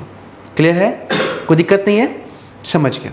ओके सर, इसका अंदर एरिया का चेंज होना बहुत ज़रूरी है। कोई भी बी भी चेंज नहीं होगा, कॉस, अरे यहाँ पे थीटा मिसिंग हो गया ना, वो लिख देते हैं, ठीक है, कॉस थीटा और D A by D T. बोलेगा अरे यार तुम भी कांस्टेंट, तुम, अरे फिर क्या हो गया, ये मेरे साथ क्या हो रहा है, कॉस थीटा।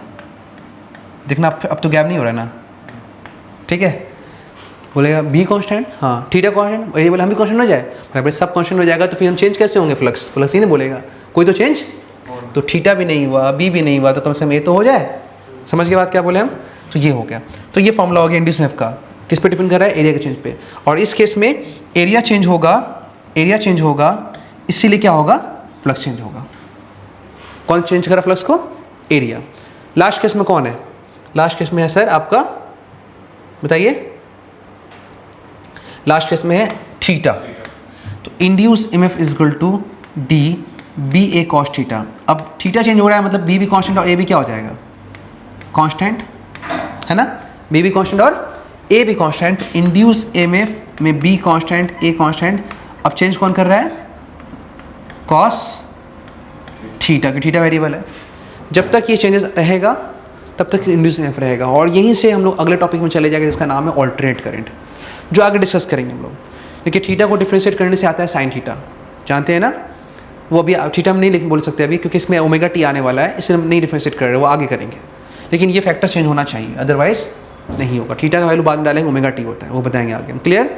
तो समझ में आए बात कि इंड्यूस का मेन शर्त यह है कि फ्लक्स क्या होना चाहिए, चेंज होना चाहिए। तो हम इस चीज़ को लिख सकते हैं इस तरह से, मेन शर्त क्या होगी इंड्यूस के लिए, पहले क्या होगा, फ्लक्स चेंज होगा। फ्लक्स क्या होगा, फ्लक्स चेंज होने से क्या होगा, फ्लक्स चेंज से क्या हो जाएगा, चेंज इन फ्लक्स आएगा। चेंज इन फ्लक्स आएगा तो फिर पर सेकेंड भी कुछ फ्लक्स चेंज होगा। पर सेकेंड जब फ्लक्स चेंज होगा तो क्या आ जाएगा, एक पोटेंशियल डिफरेंस क्रिएट होगा, इसका नाम क्या है, इंड्यूस ईएमएफ। इंड्यूस ईएमएफ जैसे ही आ जाएगा और सर्किट अगर इफ क्लोज होगा, खुला होगा तो करंट नहीं होगा, सर्किट अगर क्या होगा, क्लोज होगा, तो उसमें क्या आ जाएगा, इंड्यूस करंट आ जाएगा। इंड्यूस करंट अगर फ्लो किया मतलब कि इंड्यूस चार्ज भी उसके अंदर क्या हुआ होगा, चार्ज भी फ्लो किया होगा। तो ऐसे करके क्या बन रहा है, एक सर्कल बन रहा होगा। क्लियर है? तो चीज़ों के साथ कनेक्टिविटी होना चाहिए कि कौन किससे पे कहाँ पे कैसे क्या कर रहा है, और हर चीज़ का फॉर्मूला बताएं, डिटेल में समझा दिए, कोई दिक्कत है नहीं है। तो चलो एक काम करते हैं, अभी टॉपिक में आगे जाएंगे हम, उससे पहले लेंज लॉ कंप्लीट कर लेते हैं। लेंज लॉ क्या बताए? तो लेंज लॉ एक साइंटिस्ट थे जो फ्राइडेज के एक्सपेरिमेंट में एक नया रूप ला के दिए। देखिए प्रॉब्लम एक ये भी था कि हम लोग को इंड्यूस करंट का डायरेक्शन निकाल लेना चाहिए, इवन कि इंड्यूस पोटेंशियल का भी डायरेक्शन निकाल लेना चाहिए, कि वो क्योंकि बैटरी का तो पोलैरिटी होता है ना, प्लस माइनस, माइनस प्लस। अब हम जब इंड्यूस पोटेंशियल डिफरेंस बैटरी अगर बोल रहे हैं तो कोई भी बता देगा कि बैटरी का एक यहाँ पे प्लस हो जाएगा, यहाँ पे क्या हो जाएगा, माइनस, वो दिखाई देता है। इस पोटेंशियल डिफरेंस में कौन हाई है कौन लो है दिखाई देता है। अगर हम बोले 6 वोल्ट बैटरी है ना, तो इसमें ये हाई है क्या होगा, लो होगा, और इनके बीच डिफरेंस क्या होगा, 6 वोल्ट नजर आता है। लेकिन वही चीज़ अगर बात करें, क्या हो रहा है ये, अच्छा ये स्लाइड हो गया, ठीक है। वही चीज़ अगर बात करें इसका क्या नाम है, इंड्यूस पोटेंशियल का, तो हाई है लो है कहाँ है, नजर आ रहा। जो इंड्यूस पोटेंशियल किस पोलैरिटी पे, डायरेक्शन क्या है, करंट जो इंड्यूस हुआ है उसका डायरेक्शन क्या है, चार्ज जो फ्लो कर उसका डायरेक्शन क्या होगा। तो इंड्यूस करंट के डायरेक्शन को सॉल्व करने के लिए एक साइंटिस्ट है जिसका नाम था लेंस, और अपना एक लॉ दिया, इसका नाम क्या हुआ, लेंस लॉ है। अब इनके लॉ को पहले हम देख लेते हैं, इनका लॉ क्या था वो देख लेते हैं पहले, ठीक है ना, और लॉ देख लेते हैं। चलो लगता है इनका लॉ कहीं सही हो गया क्या, ठीक है, स्लाइड में अगर दिख नहीं रहा हम बोल देते हैं लॉज हमको, ठीक है। चलो इनका लॉ यहाँ पे कहीं पे लिखा हुआ नहीं है, हम बता देते हैं, आ जाओ आप लोग। लेंज लॉ, लेंज लॉ क्या बताया कि जब भी हम किसी भी कॉइल के साथ फ्लक्स को चेंज करते हैं, कॉइल क्या करते हैं, फ्लक्स को चेंज करते हैं। चेंज ये भी हो सकता है कि फ्लक्स इंक्रीज हो, चेंज ये भी हो सकता है कि फ्लक्स डिक्रीज हो। टॉपिक को समझो अच्छे से, बात समझना, नहीं फिर क्वेश्चन अप्लाई नहीं हो पाएगा, बन नहीं पाएगा। फ्लक्स इंक्रीज होना भी एक चेंजेस है, फ्लक्स का डिक्रीज होना भी एक चेंजेस है। और लेंस बोले कि उस कॉइल के साथ जो भी चेंजेस होगा, देखो जो भी चेंजेस होगा, वही नहीं बोले कि इंक्रीज डिक्रीज, जो भी चेंजेस होगा उस चेंजेस को कॉइल के अंदर जो भी इंड्यूस होगा, चाहे वो इंड्यूस पोटेंशियल हो या इंड्यूस करंट हो, वो उस चेंजेस को अपोज करेगा। मतलब उस कॉइल के अंदर इंड्यूस करंट या इंड्यूस पोटेंशियल इस तरह से आएगा कि वो इंड्यूस जो उसके अंदर हो रहा है वो बाहर वाले बदलाव को अपोज करेगा। एक बात समझो, अंदर जो इंड्यूस हुआ किससे हुआ, बदलाव से ही हुआ, बदलाव करने से ही वो इंड्यूस हुआ, और जो इंड्यूस हुआ वो उसी को बोल रहा है हाँ तुमको अपोज करेंगे, मेरी बिल्ली मेरे से में आओ, कहावत सुने हो ना, वो चीज़ है। ये बदलाव ही उसको क्या किया, इंड्यूस किया, पैदा किया उसको, और ये पैदा होकर के उसको ही क्या कर रहा है, तुमको अपोज करेंगे। बोलता है ना कि बाप का बाप मत बन, तो ये वहाँ पे वही काम कर रहा है। ये जो चेंजेस आया, फ्लक्स चेंज हुआ तो उससे ही पैदा हुआ इंड्यूस, चाहे ईएमएफ हो या फिर करंट हो, और ये पैदा होकर के जो बदलाव है उसी को क्या कर रहा है, अपोज। तो जिसको इसको अपोज करेगा तो ये तो खत्म हो जाएगा, तो ये भी क्या हो जाएगा, खत्म। क्योंकि इसको इस इंड्यूस टर्म्स को, चाहे इंड्यूस करंट हो या पोटेंशियल हो, पैदा करने वाला तो ये चेंजेस था, और चेंजेस को अगर मार देगा वो खुद, बाद में खुद ही मार देगा, तो ये बाद में खुद भी क्या हो जाएगा, खत्म हो जाएगा ना। तो लेंज लॉ बताए चेंजेस को अपोज करेगा। बढ़ रहा है तो बढ़ने, फ्लक्स अगर बढ़ रहा है, अपोज चेंजेस क्या था, फ्लक्स या तो बढ़ रहा था या तो घट रहा था, दो ही चेंजेस था, तीसरा तो कुछ था नहीं, या तो फ्लक्स बढ़ेगा या तो फ्लक्स घटेगा। बढ़ रहा है फ्लक्स, कॉइल पास आ रहा है, तो ये जो भी इंड्यूस में इंड्यूस हुआ बढ़ने नहीं दे रहा है। कॉइल दूर जा रहा है, फ्लक्स घट रहा है तो उसको दूर जाने नहीं दे रहा है।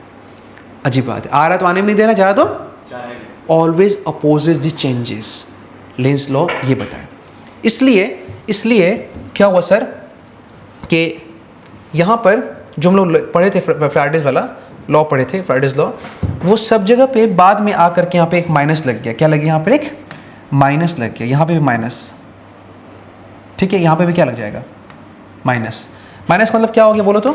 कि अगर ये जो माइनस लगा दिया यहाँ पे, यहाँ माइनस लगा दिया, अगर ये फ्लक्स में बढ़ा इंक्रीज हो रहा है तो उसको क्या करें? माइनस करके माइनस कर देगा। प्लस अगर डिक्रीज होता है तो क्या कर देगा? प्लस कर देगा। ठीक है, तो इसीलिए बहुत सा बच्चा लोग ऐसे लिखता है plus minus D phi by D T लिखता है, और बाहर में क्या लिख देता है? माइनस। समझने के लिए कि अगर ये इंक्रीज हो रहा है मतलब प्लस, तो इसको क्या कर देगा? माइनस कर देगा। अगर ये डिक्रीज हो रहा है तो इसको क्या कर देगा? माइनस माइनस प्लस कर देगा, बढ़ा देगा, समझाने के लिए। तो माइनस का मतलब यहाँ पे हर जगह आ जाएगा माइनस, क्योंकि सारे फॉर्मूला में क्या आ जाएगा? यहाँ भी क्या आ जाएगा? माइनस। यहाँ भी क्या आ जाएगा? माइनस। अब अगर यहाँ माइनस आगे इसको इंडिकेशन करेगा कोई बच्चा तो क्या करेगा? उसको देखो तो, upper limit minus lower limit, तो क्या आ जाएगा? क्यू -1/r बाहर फिलहाल कर दो, कांस्टेंट है, और इंडिकेशन किसका होगा? डी फाई का। कहाँ से कहाँ तक? φ1 से φ2 तक होगा। इसको बच्चा आप लिखोगे -1/r, upper limit minus lower limit, बाहर माइनस रहने दो, और फ्लक्स का चेंज क्या है? Final flux minus initial. बहुत सारे बच्चे के अंदर दिक्कत ये भी होता है, वो भूल जाते हैं यहाँ फाइनल के इनिशियल। तो ज़्यादातर चेंजेस क्या करते हैं हम लोग? फाइनल माइनस इनिशियल, और बाहर सबके माइनस रहने दो। कुछ लोग फाइनल्स को अंदर ले जाता है और फिर भूल जाता है। यहाँ लगता है φ1 - φ2 प्लस, चलेगा, गलती नहीं है, लेकिन तुम एक याद रखो, तुम सबके बाहर माइनस रखे हो ना, तो यहाँ बाहर माइनस रहने दो। और फ्लक्स में क्या करना है? Final flux minus initial flux करना है। अगर तुम माइनस को अंदर ले जाओगे तो ये फॉर्मूला हो जाएगा φ1 - φ2, फिर भूल चुक हो सकता है। इसलिए हम क्या बोले कि बाहर माइनस रहने दो, और हमेशा क्या करो? Final flux minus initial flux करो, ये ज़्यादा बेटर होता है। तो क्या निकल गया फॉर्मूला हम लोग का? चार्ज का निकल गया। क्लियर है? क्या आ गया? फ्लक्स का difference by resistance is called total amount of charge, जो उसमें क्या हो रहा है? इंड्यूस हो रहा है। और जितना ही ज़्यादा फ्लक्स चेंज होगा उतना ही ज़्यादा इंड्यूस EMF होगा। कोई दिक्कत है? नहीं है। आगे आ जाओ, अब समझो इस बात को। लेंज लॉ का कहानी सर हो गया कंप्लीट। अब इसमें हम लेंज लॉ को थोड़ा सा ऐसे समझाने के लिए हम कर रहे हैं, यहाँ पर कुछ एक्सपेरिमेंट समझा दे रहे हैं ताकि तुम लोग को वो दिमाग में बैठा रहे। उसका आंसर, क्वेश्चन आंसर भी वहाँ से बहुत आता है। ये कॉयल है, इसका फ्रेमिंग कर दिए, क्लोनिंग कर देते हैं, 1 2 3 और ये 4। थोड़ा डिस्टेंस तो कम करते हैं। चलो अब देखो, यहाँ अच्छे से बात समझो बात को। हम क्या किए, यहाँ पर एक मैग्नेट लेकर के आए, मैग्नेट को फिल कर देते हैं, 2 3 और ये 4, ठीक है। और इन सब को कर देते हैं पार्टीशन।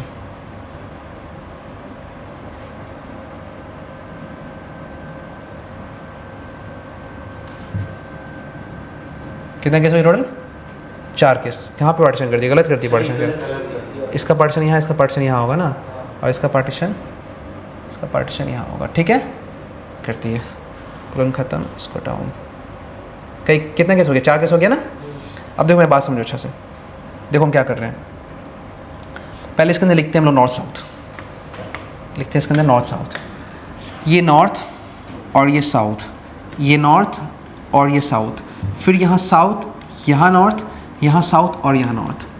याद रखना इस चैप्टर के अंदर ऑब्जर्वर किस साइड से ऑब्जर्व कर रहा है, इस बात पे भी डिपेंड करेगा कि कोई चीज़ क्या है क्या नहीं। एग्जाम्पल तौर पे तुम लोग को अभी क्या दिख रहा है? ये क्लॉकवाइज एंटी क्लॉकवाइज, हमको क्या दिख रहा है? क्लॉकवाइज, है ना। तो एक ही सर्कल में, एक ही रिंग में 2 आंसर हो सकता है। अब तुम किस साइड से ले रहे हो, इस साइड से कि इस साइड से, ये बताना बहुत ज़रूरी है। हाँ, तो ऑब्जर्वर देना चाहिए, ठीक है। अब ध्यान दो, फिलहाल अभी मैग्नेट के साइड से आप देख रहे हैं, जो भी देख रहे हैं कहाँ देख रहे हैं? मैग्नेट की साइड से, मतलब जिस साइड मैग्नेट है वही साइड ऑब्जर्वर का है, मतलब यही साइड क्या है मेरा? ऑब्जर्वर अभी मैग्नेट को ही बना के रखे हुए हैं। तो जो भी देखेगा कौन दिखेगा? अभी मैग्नेट दिखेगा। क्लियर? आ जाओ, मेरा कहानी क्या था कि पहले मैग्नेट को हम पास लेकर के आ रहे हैं। मैग्नेट क्या करके आ रहे हैं? पास लेकर के आ रहे हैं। जैसे मैग्नेट पास आएगा, मैग्नेट के पास होने से फील्ड क्या होगा? स्ट्रांग होगा। क्या होगा? फील्ड स्ट्रांग होगा। फील्ड बढ़ेगा, फील्ड बढ़ेगा तो फ्लक्स बढ़ेगा, फ्लक्स बढ़ेगा तो ये कॉइल क्या चाहेगा? अरे फ्लक्स बढ़ रहा है, घटने बढ़ने नहीं देंगे। तो इसके अंदर करंट जो है इस तरह से पैदा होगा कि धक्का मारेगा उसको। अब कॉमन सेंस कि अगर धक्का मारना है, नॉर्थ पास है, नॉर्थ को धक्का मारना, अपोज करना है, तो इसके अंदर भी क्या डेवलप होगा? इसके अंदर नॉर्थ डेवलप होगा। क्या डेवलप होगा? मतलब इसको सामने से क्या नजर आएगा? सामने से नॉर्थ। और याद करो हम पढ़ाए थे मैग्नेटिज्म में कि अगर किसी कॉइल में हम लोग पढ़े थे कि करंट अगर पास करते हैं, क्या पास करते हैं? करंट। एक करंट होता है एंटी क्लॉकवाइज, एक करंट क्या होता है? क्लॉकवाइज। तो इसको देखो, इसको हम लोग क्या बना सकते हैं? नॉर्थ बना सकते हैं। क्या बना सकते हैं इसको? नॉर्थ। इसको क्या बना सकते हैं हम लोग? बना, सॉरी करंट का डायरेक्शन अलग हो गया थोड़ा सा, वो गलत डायरेक्शन दिखा दी वहाँ पे हम, ये ऐसे होगा ना। तो इसको क्या बना सकते हैं हम लोग? इसको मैच कर रहा, ये क्या बना? साउथ। ये क्या बनेगा? इन। ये क्या बन गया? इससे मैच कर रहा, नॉर्थ। तो क्लॉकवाइज मतलब साउथ, एंटी क्लॉकवाइज मतलब नॉर्थ। तो सामने यहाँ पे एक कॉइल रखा हुआ है, हम नॉर्थ है, मैग्नेट है, पास आ रहे हैं और ये हमको रिपेल करेगा, तो हम नॉर्थ, ये भी क्या दिखेगा हमको? नॉर्थ दिखेगा। नॉर्थ मतलब क्या होता है? नॉर्थ मतलब एंटी क्लॉकवाइज। तो मेरे साइड से क्या नजर आएगा? Anti clockwise. पीछे से क्या नजर आएगा? क्लॉकवाइज। समझ गए बात? क्लियर हो गया? तो भाई इसको नॉर्थ नजर आएगा, लेकिन पीछे वाला क्या नजर आएगा? पीछे वाला को साउथ नजर आएगा। मतलब इस साइड से कोई ऑब्जर्वर है तो क्या बोलेगा? उसको बोलेगा वो हाँ, साउथ मतलब क्या हो गया? क्लॉकवाइज। तो इधर से क्लॉकवाइज और उधर से एंटी क्लॉकवाइज, इस साइड। जिसका जिधर उसको उधर लिख दिए, दोनों answer. Anti clockwise, anti clockwise. समझ गए इस ऑब्जर्वर के लिए? तो नॉर्थ बन गया। अब नॉर्थ के लिए करंट जो है कैसा होगा? Anti clockwise. तो इधर से एंटी क्लॉकवाइज, ऐसे। इधर से क्या होगा? Anti clockwise. करंट ऐसे जाएगा, घूम के आ जाएगा। तो 3D से बनाना थोड़ा मुश्किल होता है, लेकिन तुम समझ रहे हो। ऐसे उठेगा और इस रिंग में डाउन हो जाएगा, ऐसे। तो ऐसे उठेगा और इस वाले रिंग में क्या हो जाएगा? डाउन। ये 2D स्ट्रक्चर, कभी उधर से लगेगा, इधर से लगेगा, उससे मतलब नहीं है, हमको इस साइड से सोचना है। क्लियर है? हो गया? चलो ये हो गया। उसी तरह से अब क्या हो गया? अब क्या होगा कि अब जो है, ठीक है, इस साइड से एंटी क्लॉकवाइज, इधर से क्या हो जाएगा? क्लॉकवाइज। ओके, इसलिए हम लिखे हैं क्लॉकवाइज एंटी क्लॉकवाइज, क्योंकि एरो से तो कंफ्यूजन हो जाएगा। आगे आ जाओ, सुनो, अब यहाँ ध्यान दो। अब नॉर्थ भाग रहा, अब नॉर्थ अगर ये रुक जाएगा तो इसके अंदर करंट नहीं होगा। अभी जो करंट इसमें मूव करे, कौन सा करंट है? ये इंड्यूस करेगा। फिर अगर रुक जाएगा, फिर करंट खत्म। ओके, फिर अगर पीछे जाएगा, अब नॉर्थ कहाँ जा रहा है? नॉर्थ अब जा रहा है पीछे। इसमें साउथ आएगा पास, इसमें फिर जाएगा साउथ पीछे। ठीक है, फिलहाल अभी देखो, अब नॉर्थ दूर जा रहा है। नॉर्थ दूर जाएगा तो फील्ड भी वीक होगा, फ्लक्स क्या होगा? फ्लक्स घटेगा। तो फिर पहले फील्ड क्या हो रहा है? पहले फील्ड घटेगा ना, मैग्नेट दूर जा रहा है तो फील्ड क्या होगा? डिक्रीज। तो फ्लक्स भी क्या होगा? तुम बोले डिक्रीज हो रहा है, रुको, तुम जाओ मत, हम डिक्रीज हो जाएंगे। तो फिर वो बुलाएगा। अब नॉर्थ जब दूर जाएगा और नॉर्थ को बुलाना है, तो ये खुद क्या बन जाएगा? खुद बन जाएगा साउथ। क्या बन जाएगा? साउथ बन जाएगा। उसको सर एक वे में स्टेबल रखेगा। हाँ, जाने देगा ना आने देगा। हाँ, साउथ बन जाएगा। साउथ मतलब क्या हो गया? क्लॉकवाइज। तो यहाँ से क्या नजर आएगा? इस साइड से क्लॉकवाइज, और पीछे से क्या आ जाएगा? Anti clockwise. समझ में आ रहा बात? तो इधर से दिखेगा साउथ, इधर से दिखेगा नॉर्थ। साउथ मतलब क्लॉकवाइज। तो करंट इसमें कैसे घूमेगा? करंट घूमेगा ऐसे। समझ आ रहा? समझ गए? तो ये वाला आउटर रिंग है, ये वाला इनर रिंग है। यहाँ पे आउटर रिंग है, ये इनर रिंग है, ऐसे। समझ में आ रहा? क्लियर हो गया। अच्छा, इसमें आ जाओ। अब साउथ पास आ रहा है, रेडी? पास आ रहा है, पास आने से फील्ड क्या होगा? फील्ड इंक्रीज होगा। फील्ड इंक्रीज होने से फ्लक्स क्या होगा? फील्ड इंक्रीज, फिर फ्लक्स इंक्रीज होगा। फ्लक्स इंक्रीज हो रहा है, जैसे फ्लक्स इंक्रीज, फ्लक्स चेंज होगा। फ्लक्स चेंज होगा तो फिर बोलेगा नहीं, चेंज मत करो, इंक्रीज मत करो, भागो यहाँ से। तो ये खुद क्या बन जाएगा? खुद बन जाएगा साउथ। क्या बन जाएगा? खुद साउथ बन जाएगा। साउथ मतलब बोलो। हाँ, क्लॉकवाइज। क्लॉकवाइज मतलब ऐसे, इसमें करंट ऐसे जाएगा, इसमें करंट ऐसे जाएगा, इंड्यूस करंट। फिर अब जब साउथ दूर जाएगा तो फील्ड क्या होगा? डिक्रीज। फ्लक्स भी क्या होगा? डिक्रीज। फिर फ्लक्स चेंज होगा, फिर इंड्यूस जाएगा। अरे डिक्रीज हो रहा है, पास आओ, तो ये क्या बन जाएगा? खुद को नॉर्थ मतलब एंटी क्लॉकवाइज। तो ऐसे एंटी क्लॉकवाइज। ठीक है, कोई दिक्कत नहीं है। तो ये जो आंसर है हम जो भी लिखे हैं फिलहाल, ये एंटी क्लॉकवाइज लिखे हैं इस साइड से, एंटी क्लॉकवाइज इस साइड से। और ये क्या दिख रहा है? ये दिख रहा है क्लॉकवाइज इस साइड से। ठीक है, बस में है ना? तो ये रहा तुम्हारा डायरेक्शन निकालने का मेन कंसेप्ट, कि तुमको इस तरह से डायरेक्शन निकालना होता है। ऑब्जर्वर किस साइड फेस कर रहा है ये भी देखना बहुत ज़रूरी है। ठीक है ना? तो फिलहाल इतना नोट करो, उसके बाद फिर आगे बताते हैं इसको। पहले इसको नोट कर लो इतना अच्छे से। नहीं नोट, अभी क्या है, हम लोग टॉपिक पढ़े, थ्योरी कंप्लीट कर लिए। अब जो टॉपिक पढ़े हैं उससे रिलेटेड प्रॉब्लम कर लेते हैं, ताकि क्या हो, कंसेप्ट का क्लियर हो। क्वेश्चन पढ़े अच्छे से रीड करो, उसके बाद तुम लोग आंसर खुद देना। ठीक है? आप लोग भी अगर क्वेश्चन अगर लाइव देख रहे हो, सॉरी आप लोग क्वेश्चन अगर रिकॉर्डिंग देख रहे हो तो एक बार पहले आंसर पॉज करके दे लो, उसका फिर आगे क्या करना, देखना सोल्यूशन क्या है इसका। A metallic ring is attached with the wall a room, किसी रूम में क्या मेटालिक रिंग को अटैच कर दिया है।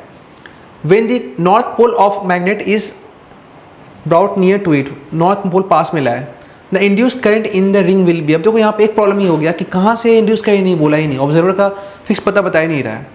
तो इंड्यूस करंट का डायरेक्शन क्या हो जब नॉर्थ अप्रोच कर रहा है, तो कॉमन सेंस तुमको यहीं से निकालना है, मैग्नेट को ऑब्जर्वर मान लेना है। कुछ बोला नहीं तो क्या होगा, अभी बताया था ना, मैग्नेट को क्या मान लेंगे, मैग्नेट को मान लेंगे ऑब्जर्वर। अब नॉर्थ पास आएगा तो ये क्या करेगा उसको, है ना, रिपेल करने के लिए खुद को क्या बनाएगा, नॉर्थ बनाएगा। नॉर्थ मतलब ऊपर से क्या नजर आएगा, एंटी क्लॉकवाइज, तो मतलब कि नॉर्थ को मतलब कि नॉर्थ ही नजर आएगा ना। नॉर्थ मतलब क्या हो गया, एंटी क्लॉकवाइज। ऑप्शन कौन सा राइट है,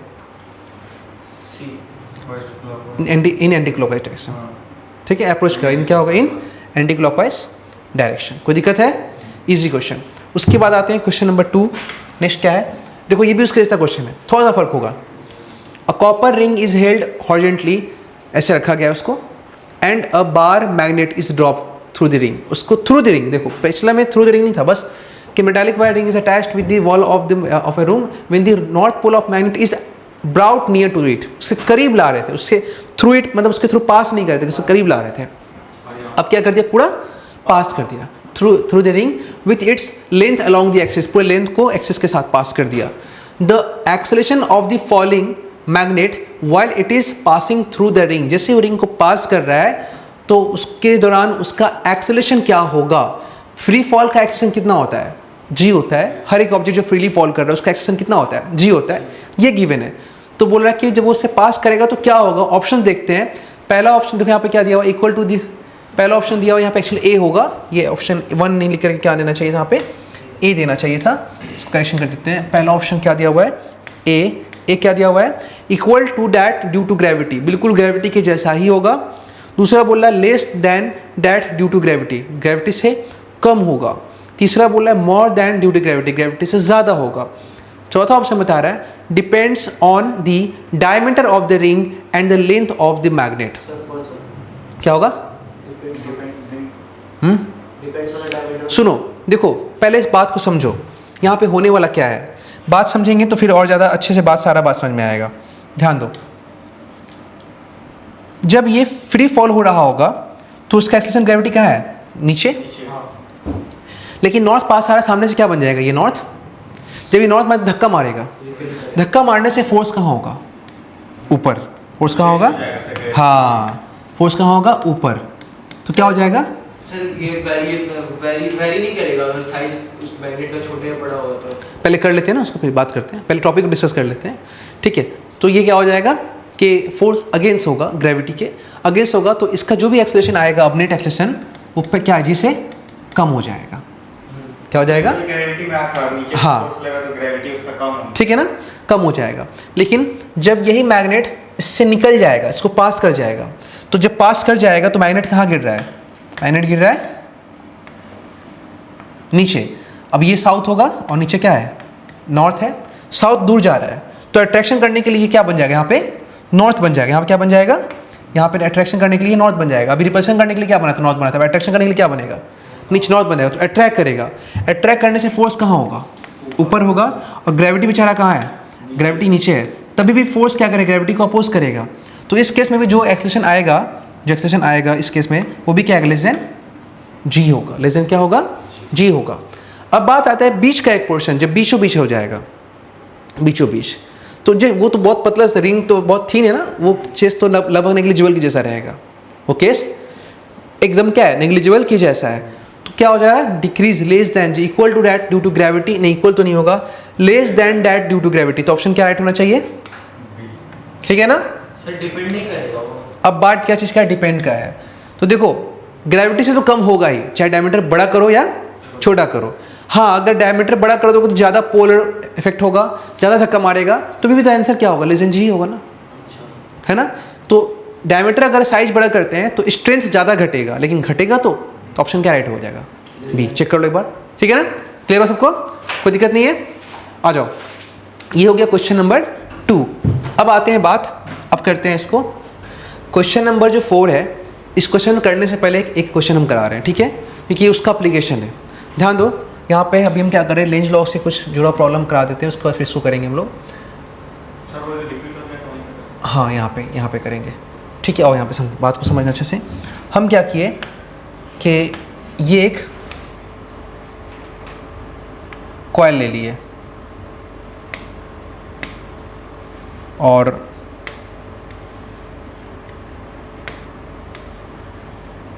ये दूसरा कॉइल ले लिए, चलो ठीक है। इसमें हम इसके नीचे एक वायर पास कर दिए, इसके नीचे एक वायर पास कर दिए, यहाँ इसके नीचे वायर पास कर, दोनों में। अब इसमें हम क्या दिखा रहे हैं कि करंट जो है इसमें पास कर रहा है इस वायर में, और यहाँ पर ये करंट इंक्रीजिंग ऑर्डर में है, मतलब करंट बढ़ रहा है। तो इस क्वेश्चन में डिस्टेंस को नहीं लिया जा रहा है। रूल के हिसाब से बात करें, करंट पहले दूर है फिर करंट क्या आ रहा है, पास आ रहा है, ऐसे। लेकिन क्योंकि करंट कंटिन्यूअस होता है, करंट क्या होता है, कंटिन्यूअस होता है। तो यहाँ रहेगा हमारे करंट कांस्टेंट रहेगा, पास दूर नहीं। जब यहाँ आते तो भी करंट यहाँ रहा होगा। फिलहाल करंट इंक्रीज कर रहा है, बढ़ रहा है, और ये वायर में भी करंट उधर ही जा रहा है, लेकिन करंट क्या होते जा रहा है, डिक्रीज होते हुए जा रहा है। अगर करंट कांस्टेंट है तो क्या होता है सर, वायर में करंट पास करने से उसके अराउंड क्या पैदा होता है, मैग्नेटिक फील्ड। इधर इनवर्ड, उधर क्या आता है, आउटवर्ड। तो सब हर एक बच्चा को पता है कि यहाँ जो मैग्नेटिक फील्ड प्रोड्यूस होगा, इधर इनवर्ड होगा मैग्नेटिक फील्ड, और उस साइड क्या होगा, dot dot dot dot outward होगा। इसमें भी सेम होगा, इधर इनवर्ड होगा, उधर क्या आ जाएगा, डॉट डॉट डॉट आउटवर्ड हो जाएगा फील्ड। अगर करंट का वैल्यू कांस्टेंट होता तो एक करंट कैरिंग वायर की वजह से जो मैग्नेटिक फील्ड का फॉर्मूला होता है वो 2KI/D होता है। 2 कांस्टेंट, K कांस्टेंट, I भी क्या हो गया, कांस्टेंट, D भी क्या है, दूरी, कांस्टेंट, तो फील्ड भी क्या होता। अब जब ये B कांस्टेंट होता तो फ्लक्स भी क्या होता, कांस्टेंट। अब ये फील्ड, क्योंकि करंट कांस्टेंट, इसका फील्ड भी कांस्टेंट होगा, फील्ड कांस्टेंट होगा तो फ्लक्स भी कांस्टेंट होगा। No change in flux, no induce EMF, no current, तो लूप में कोई करंट ही नहीं होता। बात में क्या बोले, लूप में कोई करंट ही नहीं होता। सिमिलर इसमें भी। लेकिन जब करंट यहाँ घट रहा है तो ये फील्ड वीक होगा, इनवर्ड फील्ड भी घटेगा, आउटर फील्ड भी घटेगा। इससे मतलब नहीं है क्योंकि इंड्यूस यहाँ नहीं होगा, इंड्यूस यहाँ होगा। तो ये आउटवर्ड फील्ड क्या होगा, करंट के घटने बढ़ने से ये जो B है, जिसको हम डॉट डॉट दिखा रहे हैं, जो B है, ये B क्या होगा, इंक्रीज होगा। B क्या होगा, जैसे ही B इंक्रीज होगा आउटवर्ड, तो फ्लक्स भी क्या होगा, फ्लक्स इंक्रीज करने से फ्लक्स क्या हो गया, चेंज। जैसे ही चेंज होगा पर सेकेंड में क्या आ जाएगा, इंड्यूस ईएमएफ। इंड्यूस ईएमएफ अब सर्किट क्लोज है तो क्या बना देगा, करंट। तो यहाँ करंट आएगा। पिछले वाले में करंट कब, जब करंट क्या था, कांस्टेंट था। तो अब करंट, ये करंट से करंट पैदा हो रहा है, करंट से फील्ड पैदा हुआ चारों तरफ, वो फील्ड जाके चेंज किया तो इंड्यूस ईएमएफ हो गया, इंड्यूस करंट पैदा हो गया। तो इस वायर के करंट से जब इंक्रीज किया तो यहाँ पे इंड्यूस करंट है। अब वो इंड्यूस करंट जो इसमें आएगा वो क्या चाहेगा, अरे तुम बढ़ रहे हो, लोगों तुमको बढ़ने, लेंज लॉ यही बताया था कि अगर कोई भी चेंजेस हो रहा है उस चेंजेस को क्या करेगा, जो भी उसमें इंड्यूस हुआ है उस चेंजेस को अपोज करेगा। अगर बढ़ रहा है तो बढ़ने नहीं देगा, घट रहा है तो घटने नहीं देगा। ये कंसेप्ट है ना। तो अभी बच्चे यहाँ पे समझो बात को अच्छे से, ये आउटवर्ड फील्ड बेचारा अभी बढ़ रहा है, बढ़ने वाले चरण पे चला गया क्योंकि करंट बढ़ रहा है। तो जो भी इसमें इंड्यूस होगा, जो भी इसमें इंड्यूस होगा वो क्या चाहेगा, ना बढ़े, ना बढ़े। तो इसके लिए क्या करेगा, फील्ड को घटाना चाहेगा। फील्ड बढ़ रहा है तो फील्ड घटाने के लिए क्या होगा, इसका उल्टा फील्ड पैदा करेगा। पास में है ना, इसमें फील्ड आउटवर्ड बढ़ रहा है, अब इसको तो वो घटा नहीं सकता है, तो इसको पूरे नेट फील्ड को घटाने के लिए अपना फील्ड क्या करेगा, उसका अगेंस्ट डालेगा। तो यहाँ पे जो इंड्यूस फील्ड आएगा वो कहाँ होगा, इंड्यूस फील्ड इस फील्ड के अपोजिट होगा। इंड्यूस फील्ड कब आएगा, जब इस वायर में क्या आएगा, करंट आएगा। करंट कैरिंग वायर में भी क्या होता है, फील्ड होता है ना। करंट कैरिंग वायर में क्या होता है, तो अगर यहाँ पे इंड्यूस, हमको इस फील्ड को घटाना है तो ऐसा फील्ड आए जो इस फील्ड को अपोज करे ताकि फील्ड घटे। तो इंड्यूस, पिंक वाला इंड्यूस फील्ड है जिस वायर में करंट आने से आएगा। तो इसमें क्या फील्ड, क्या धारा, याद करो रूल, राइट हैंड रूल, ये फील्ड और ये करंट। तो इंड्यूस फील्ड इधर है तो इस पिंक वाले फील्ड के हिसाब से करंट किधर आना चाहिए, करंट आना चाहिए क्लॉकवाइज। तो इस केस में इंड्यूस करंट का डायरेक्शन क्या हो जाएगा, क्लॉकवाइज। कोई दिक्कत है, ठीक। उससे ही मिलता जुलता क्वेश्चन है यहाँ पे। अब ये वापस वायर है, करंट इसका इनवर्ड इधर आउटवर्ड, अगर ये कांस्टेंट होगा तो फील्ड कांस्टेंट, फ्लक्स चेंज नहीं होगा, फील्ड जीरो, इंड्यूस इंड्यूस में जीरो, करंट भी जीरो। लेकिन करंट डिक्रीज कर रहा है तो ये फील्ड भी डिक्रीज करेगा, ये फील्ड भी डिक्रीज करेगा। अब ये डिक्रीज करेगा तो जो इसमें इंड्यूस हो रहा है, तुम डिक्रीज हो रहा, देखो तुम घटने, तो ये फील्ड घटे ना, इसीलिए इसमें इंड्यूस फील्ड इसको सपोर्ट करेगा। क्या करेगा इसको, तो अगर ये आउटवर्ड तो ये भी क्या होगा, आउटवर्ड। अब इंड्यूस फील्ड अगर आउटवर्ड, हाँ, तो करंट क्या हो जाएगा, करंट हो जाएगा एंटी। तो इसमें करंट क्या, इंड्यूस ओके ना सर, कोई दिक्कत है? अब इस टाइप के कंसेप्ट से ही मिलता जुलता क्वेश्चन बन रहा है हम लोगों का क्वेश्चन नंबर 4 जो है, क्वेश्चन नंबर 4। क्वेश्चन नंबर 3 हम लोग नहीं किया क्योंकि क्वेश्चन में वो करेक्शन करना होगा, वो क्वेश्चन रॉन्ग हो गया। क्वेश्चन में आते हैं नंबर 4 पे। An electrons move along the line A B. कोई वायर नहीं है, चुपचाप क्या है, लाइन है। जो कॉमन सेंस है, इलेक्ट्रॉन इधर जा रहा है। सर आपने तो करंट बताया था, तो अगर इलेक्ट्रॉन इधर जा रहा हो तो करंट किधर जाता होगा, उसका अपोजिट है ना? ठीक है ना, सॉरी इधर होता होगा ना। लेकिन चूंकि ये एग्जैक्टली करंट नहीं है तो इलेक्ट्रॉन पहले दूर है तो इफेक्ट क्या होगा, कम होगा। पास आएगा तो इफेक्ट क्या होगा, ज़्यादा होगा। फिर दूर जाएगा तो फिर इफेक्ट क्या होगा, फिर धीरे धीरे कम हो जाएगा। प्रोसेस वो आई से निकालोगे लेकिन इफेक्ट को कम बेस करना होगा हम लोग को। ओके, आगे क्वेश्चन रीड करते पहले अच्छे से।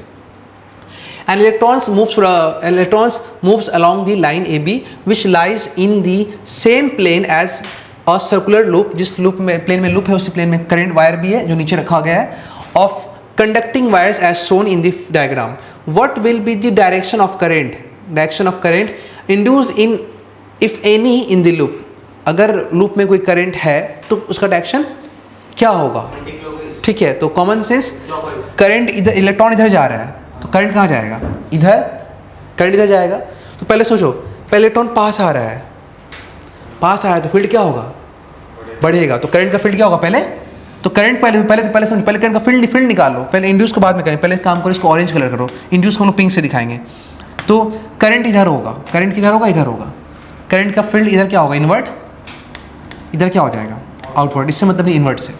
अब इलेक्ट्रॉन आ रहा है, पास आ रहा है तो फील्ड भी क्या होगा, बढ़ेगा। तो ये फील्ड क्या होगा, बढ़ेगा।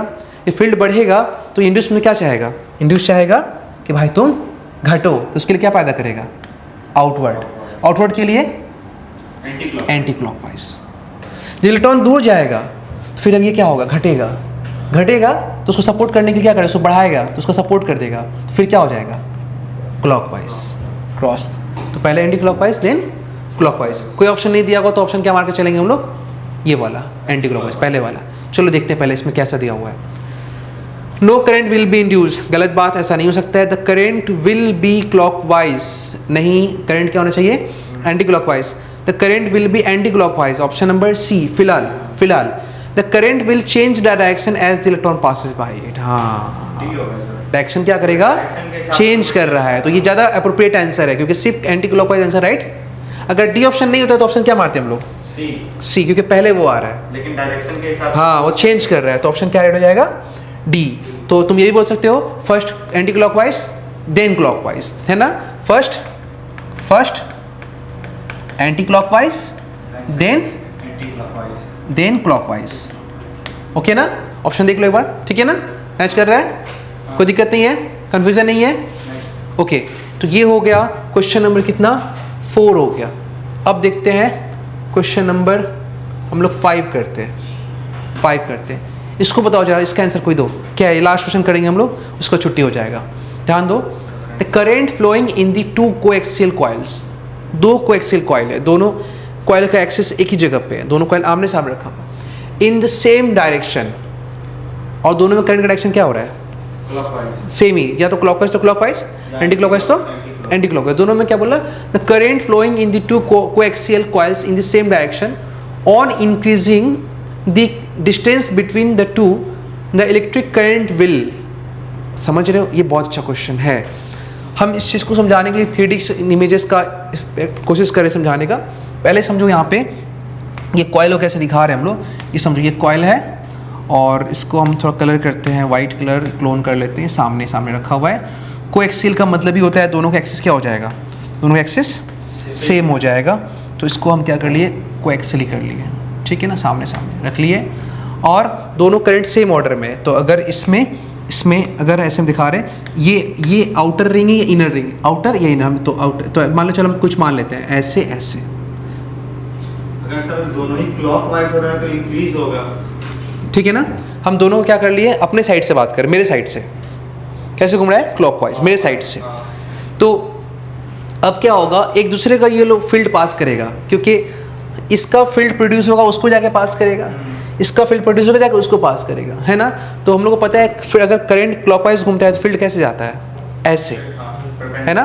तो पहले वाले का फील्ड को हम लिख दिए ऐसे, है ना, वो जाके इसको पास कर देगा, है ना, और दूसरे वाले को फील्ड को लिख दी वो भी ऐसे, लेकिन वो उससे पास होकर आ रहा होगा। तो ग्रीन भी क्या करेगा, रेड को पास करेगा, मतलब किसको अगर नाम दिया जाए कॉइल 1 और इसका नाम क्या दिया जाए कॉइल 2, इसका फील्ड जाके उसको पास करेगा और इसका फील्ड वहाँ से आ रहा होगा पास होकर के। डिस्टेंस बड़ा हो गया तो फील्ड क्या होने लगेगा, कम होने लगेगा, दोनों दूर जा रहा है, फील्ड क्या होगा, वीक होगा। फील्ड वीक अगर होगा तो इससे फ्लक्स क्या होगा, इनका फील्ड डिक्रीज होगा, मतलब कि फ्लक्स डिक्रीज होगा। तो क्या चाहेगा, अट्रैक्ट करना चाहेगा, क्या करना चाहेगा, अट्रैक्ट करना चाहेगा। अब मेरा बात समझो थोड़ा देर के लिए, थोड़ा सा कॉमन सेंस का बात लगाओगे कि दूर जा रहा है, डिस्टेंस क्या हो रहा है इनके बीच बढ़ रहा है, डिस्टेंस क्या हो रहा है इनके बीच बढ़ रहा है, ठीक है। अब देखो यहाँ पे अच्छे समझो, ये डिस्टेंस इनके बीच मान लेते हो देख लिए स्मॉल डी है। क्वेश्चन पहले रीड करो, उसके बाद बात आंसर देते हैं हम लोग। The current flowing in the two coaxial coils in the same direction on increasing the distance between the two, the electric current will increase। उनका करंट क्या होगा, उनका करंट क्या होगा। तो पहले मेरा बात समझो, एज अ व्यूअर आप लोग भी समझो, यहाँ 3D स्ट्रक्चर है, मैंने करंट ऐसे माना है इस वाले कॉइल में, उसके आगे कॉइल उसको भी ऐसे माना मैंने, ठीक है। तो अगर मैं ऐसे मान रहा हूँ तो मुझे क्या दिख रहा है, यहाँ से मुझे दिख रहा है क्लॉकवाइज मतलब साउथ, और जैसे क्या दिख रहा है नॉर्थ। फिर यहाँ पे साउथ होगा, यहाँ फिर से क्या होगा नॉर्थ, नॉर्थ के सामने क्या है साउथ है, ठीक है, नॉर्थ के सामने क्या है साउथ है। तो नेचुरली अट्रैक्शन होना चाहिए था, लेकिन अट्रैक्शन नहीं हो रहा, क्या दूर जा रहा है, दूर जाएगा तो इसका फ्लक्स क्या होगा, कम हो जाएगा। मैं इसका ही बात कर लेता हूँ, इसका फ्लक्स क्या हो जाएगा, कम हो जाएगा। फ्लक्स कम हो जाएगा तो फ्लक्स बढ़ाने के लिए क्या करना होगा, फील्ड को बढ़ाना पड़ेगा, फील्ड को।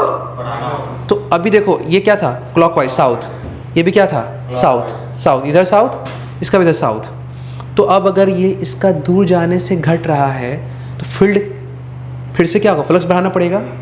तो इसके ऊपर बाबू बात समझ। अब देखिए यहाँ पे अब आंसर हम लोग देने वाले हैं। ये फील्ड जाके इसको पास किया, दूर गया तो रेड वाला, अभी हम 2 से सॉल्व कर रहे हैं 1 से नहीं। तो रेड वाला फील्ड क्या होगा, धीरे धीरे ये फील्ड, रेड वाला फील्ड डिक्रीज होगा, फील्ड क्या होगा, दूर जा रहे हो तो रेड फील्ड इसके ऊपर जो आ रहा है, फील्ड जिसके ऊपर आ रहा है वो फील्ड क्या होगा, डिक्रीज होगा, डिक्रीज होगा।